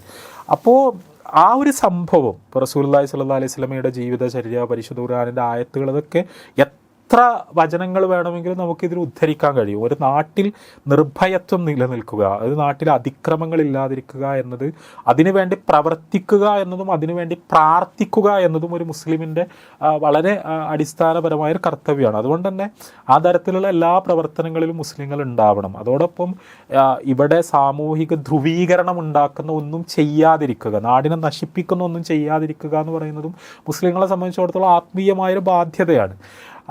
അതോടൊപ്പം എനിക്ക് പറയാൻ തോന്നുന്നത് പ്രധാനപ്പെട്ടൊരു കാര്യം, ഈ പ്രവർത്തനങ്ങളെല്ലാം നടത്തുന്നതോടൊപ്പം തന്നെ പ്രാർത്ഥന എന്ന് പറയുന്നത് വളരെ പ്രധാനമാണെന്ന് പറയുമ്പോൾ, പ്രാർത്ഥന മാത്രമുള്ളതുകൊണ്ട് കാര്യമില്ല എന്നത് ശരിയാണ്. പക്ഷേ പ്രാർത്ഥനയും ഉണ്ടെങ്കിലേ നമ്മൾ എങ്ങനെയൊക്കെ പ്രവർത്തിച്ചാലും വിജയിക്കൂ. അതിൽ പ്രാർത്ഥന എന്ന് പറഞ്ഞാൽ വളരെ വളരെ ശക്തമായൊരു ആയുധമാണ്. നമ്മൾ നിസ്സഹായരാണെന്ന് നമ്മൾ ഒരിക്കലും പറയരുത്. നമ്മൾ നിസ്സഹായരല്ല, നമ്മൾ നിരാശപ്പെടേണ്ടവരല്ല. നമ്മൾ അള്ളാഹു ഉണ്ട് നമ്മളെ കൂടെ, പിന്നെ നമ്മൾക്ക് എന്താണ് പേടിക്കാനുള്ളത്?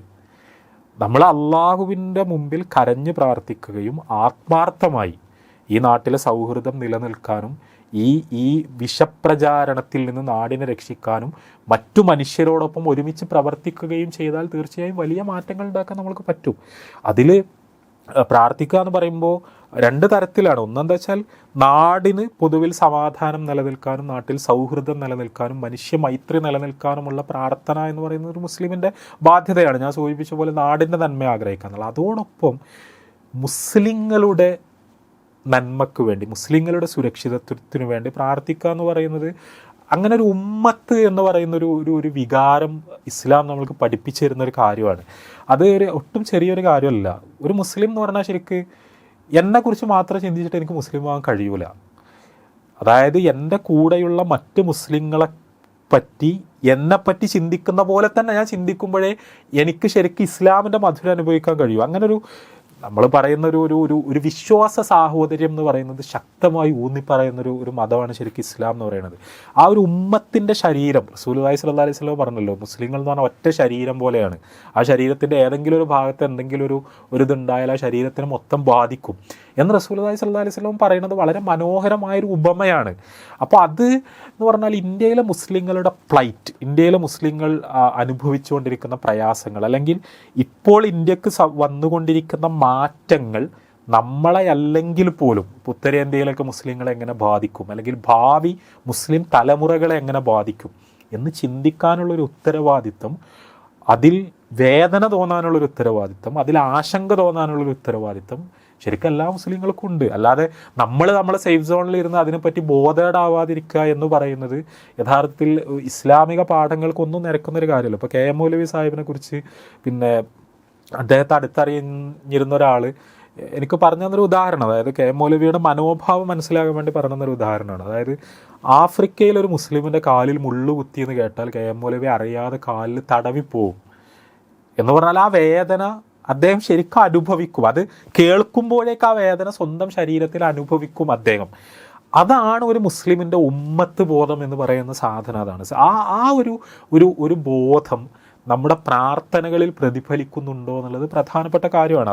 അതായത് ആ ഉമ്മത്ത് ബോധമാണ് നമ്മളുടെ പഴയ തലമുറയിൽപ്പെട്ടവരുടെ പ്രവർത്തനങ്ങളിൽ പ്രതിഫലിച്ചത്. അതുകൊണ്ടാണ് ഇപ്പോൾ കെ എം മൗലവിയും കായിദെ മില്ലത്ത് ഇസ്മായിൽ സാഹിബും കെ എം സീദി സാഹിബും സയ്യിദ് അബ്ദുറഹ്മാൻ ബാഫക്കി തങ്ങളൊക്കെ അവരുടെ രാഷ്ട്രീയ പ്രവർത്തനങ്ങളിൽ, അല്ലെങ്കിൽ മുഹമ്മദ് അബ്ദുറഹ്മാൻ സാഹിബിൻ്റെ മൊയ്ദ് മൗലവികളുടെ ഒക്കെ രാഷ്ട്രീയ സമരങ്ങളിൽ പ്രതിഫലിക്കുന്നത് ആ ഉമ്മത്ത് ബോധമാണ്. അപ്പോൾ അത് എൻ്റെ മാത്രം കാര്യം എന്നുള്ളതല്ല, ഇന്ത്യയിലെ മൊത്തം മുസ്ലിങ്ങളുടെ ഒരു പിന്നെ അമ്ന് എന്ന് പറയുന്നത് വളരെ പ്രധാനപ്പെട്ട കാര്യമാണ്. അപ്പം നമ്മളുടെ പ്രാർത്ഥനകളിൽ അത് വരുന്നുണ്ടോ എന്നുള്ളത് ഒരു പ്രധാനപ്പെട്ട ചോദ്യമാണ്. അതിങ്ങനെ പറയാൻ ഭയങ്കര എളുപ്പമാണ്, ആർക്കും എളുപ്പത്തിൽ പറയാം. നമ്മൾ പ്രാർത്ഥിക്കണം, പ്രാർത്ഥനയാണ് ഏറ്റവും പ്രധാനപ്പെട്ട കാര്യം, പ്രവർത്തനങ്ങൾക്കപ്പുറത്ത് നമ്മൾ അള്ളാഹിനോട് പറയണം. പക്ഷേ നമ്മൾ പറയുന്നുണ്ടോ എന്ന് നമ്മളോട് തന്നെ ചോദിക്കേണ്ടതാണ്. നമ്മൾ നിസ്കാരപ്പായലിരിക്കുമ്പോൾ, നമ്മൾ നിസ്കാരം കഴിഞ്ഞാൽ, നമ്മൾ പുലർക്കാല വേളകളിൽ ആത്മാർത്ഥമായി എൻ്റെ ഒരു പ്രശ്നം പോലെ, എൻ്റെ വീട്ടിലൊരു പ്രശ്നം പോലെ, എൻ്റെ കുട്ടിയുടെ ഒരു പ്രശ്നം പോലെ ഇന്ത്യയിലെ മുസ്ലിം സമുദായത്തിൻ്റെ പ്രശ്നം ഒരു പ്രാർത്ഥനാ വിഷയമായി നമ്മളിലേക്ക് കടന്നു വരികയും നമ്മളുടെ കണ്ണ് നനക്കുകയും അള്ളാഹുവിനോട് നമ്മൾ അകമഴിഞ്ഞ് അതിനുവേണ്ടി പ്രാർത്ഥിക്കുകയും ചെയ്യുന്നുണ്ടോ എന്നുള്ളത് വളരെ വളരെ പ്രധാനപ്പെട്ടൊരു ചോദ്യമാണ്. നമ്മളോട് തന്നെ ചോദിക്കേണ്ട ഒരു ചോദ്യമാണ്. അതിൽ ഇപ്പോൾ റസൂലുള്ളാഹി സ്വല്ലല്ലാഹി അലൈഹി വസല്ലം നമ്മൾ നിസ്കാരത്തിൽ തന്നെ ശരിക്കും പ്രാർത്ഥിക്കുന്നത് എന്താണ്?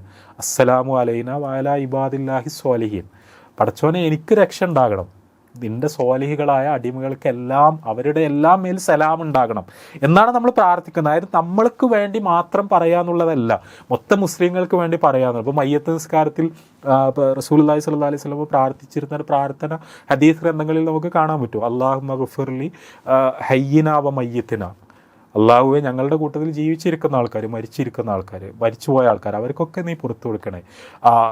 പിന്നെ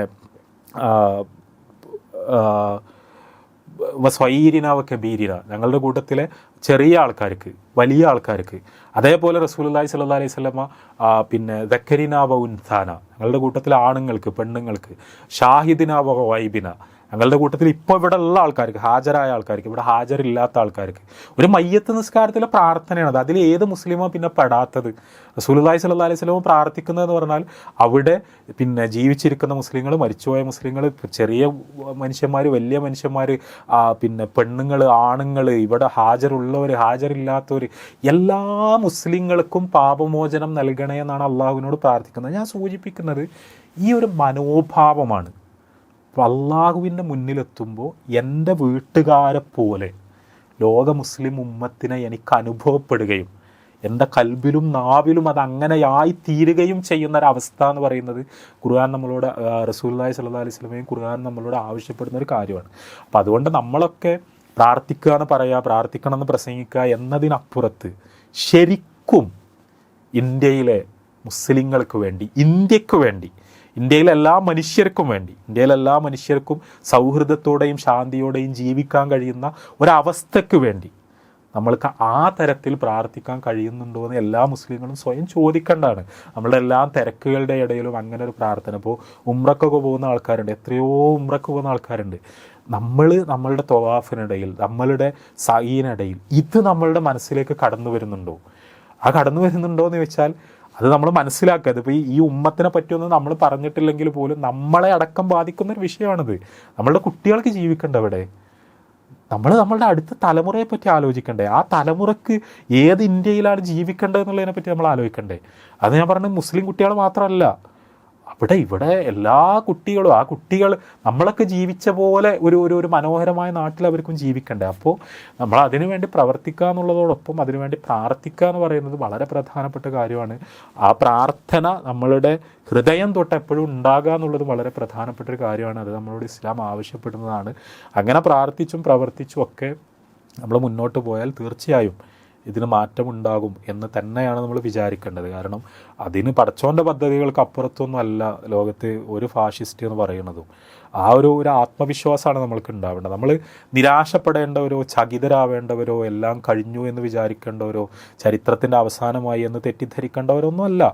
മുസ്ലിങ്ങൾക്ക് എല്ലാ കാലത്തും പ്രയാസങ്ങൾ ഉണ്ടായിട്ടുണ്ട്. അതല്ലാതെ നമ്മൾ വിചാരിക്കുന്ന പോലെ ഇപ്പോൾ നമ്മൾ ജീവിക്കുന്ന കാലത്ത് മാത്രം കുറേ പ്രയാസം, മുമ്പൊക്കെ മുസ്ലിങ്ങൾ നല്ല സുഖത്തിലായിരുന്നു എന്നല്ല. എല്ലാ കാലത്തും പലതരത്തിലുള്ള പരീക്ഷണങ്ങളും പീഡനങ്ങളും വേട്ടയാടലുകളും മുസ്ലിങ്ങളെന്നല്ല പല മനുഷ്യ വിഭാഗങ്ങളും പല കാലത്തിൽ അനുഭവിച്ചിട്ടുണ്ട്. അതിനെയൊക്കെ പല രീതിയിൽ പിൽക്കാലത്ത് അവർ അതിജീവിച്ചിട്ടുണ്ട്. പക്ഷേ ഇതിലാകുള്ളൊരു കുഴപ്പം എന്താണെന്ന് വെച്ചാൽ നമ്മൾക്ക് ചുറ്റും എന്താണ് സംഭവിക്കുന്നത് എന്നറിയാത്ത തരത്തിലുള്ള ഒരു നിഷ്കളങ്കത നമ്മളെ വന്ന് മൂടരുത്. അങ്ങനെ മൂടിയാൽ ഈ പ്രവർത്തനങ്ങളും പ്രാർത്ഥനകളും നമ്മിൽ നിന്ന് അന്യം നിന്ന് പോകും എന്നുള്ളതാണ് അവിടുത്തെ പ്രശ്നം. അപ്പം അതിനുള്ളൊരു ജാഗ്രത നമുക്കുണ്ടാവുകയും എന്നാൽ ശുഭാപ്തി വിശ്വാസത്തോടെ ഇരിക്കുകയും ആ ശുഭാപ്തി വിശ്വാസത്തിലേക്ക് മുസ്ലിങ്ങളല്ലാത്തവരുമായ നല്ലവരായ ഇന്ത്യക്കാരെ മുഴുവൻ ചേർത്ത് പിടിക്കുകയും നമ്മളൊന്നിച്ച് നമ്മളുടെ നാടിനെ സംരക്ഷിക്കാൻ വേണ്ടി പരിശ്രമിക്കുകയും നമ്മളുടെ ഭരണഘടനാ മൂല്യങ്ങൾ ഉയർത്തിപ്പിടിക്കുകയും അതിനെ ഒരു പ്രാർത്ഥനയായി കൂടി പരിവർത്തിപ്പിക്കുകയും ചെയ്താൽ ഇൻഷാ അല്ലാഹ് ഇതിനെല്ലാം പരിഹാരമുണ്ടാകും എന്ന് തന്നെയാണ് നമ്മൾ വിചാരിക്കേണ്ടത്. അതിന് അള്ളാഹു അനുഗ്രഹിക്കട്ടെ എന്ന് പ്രാർത്ഥിക്കുന്നു.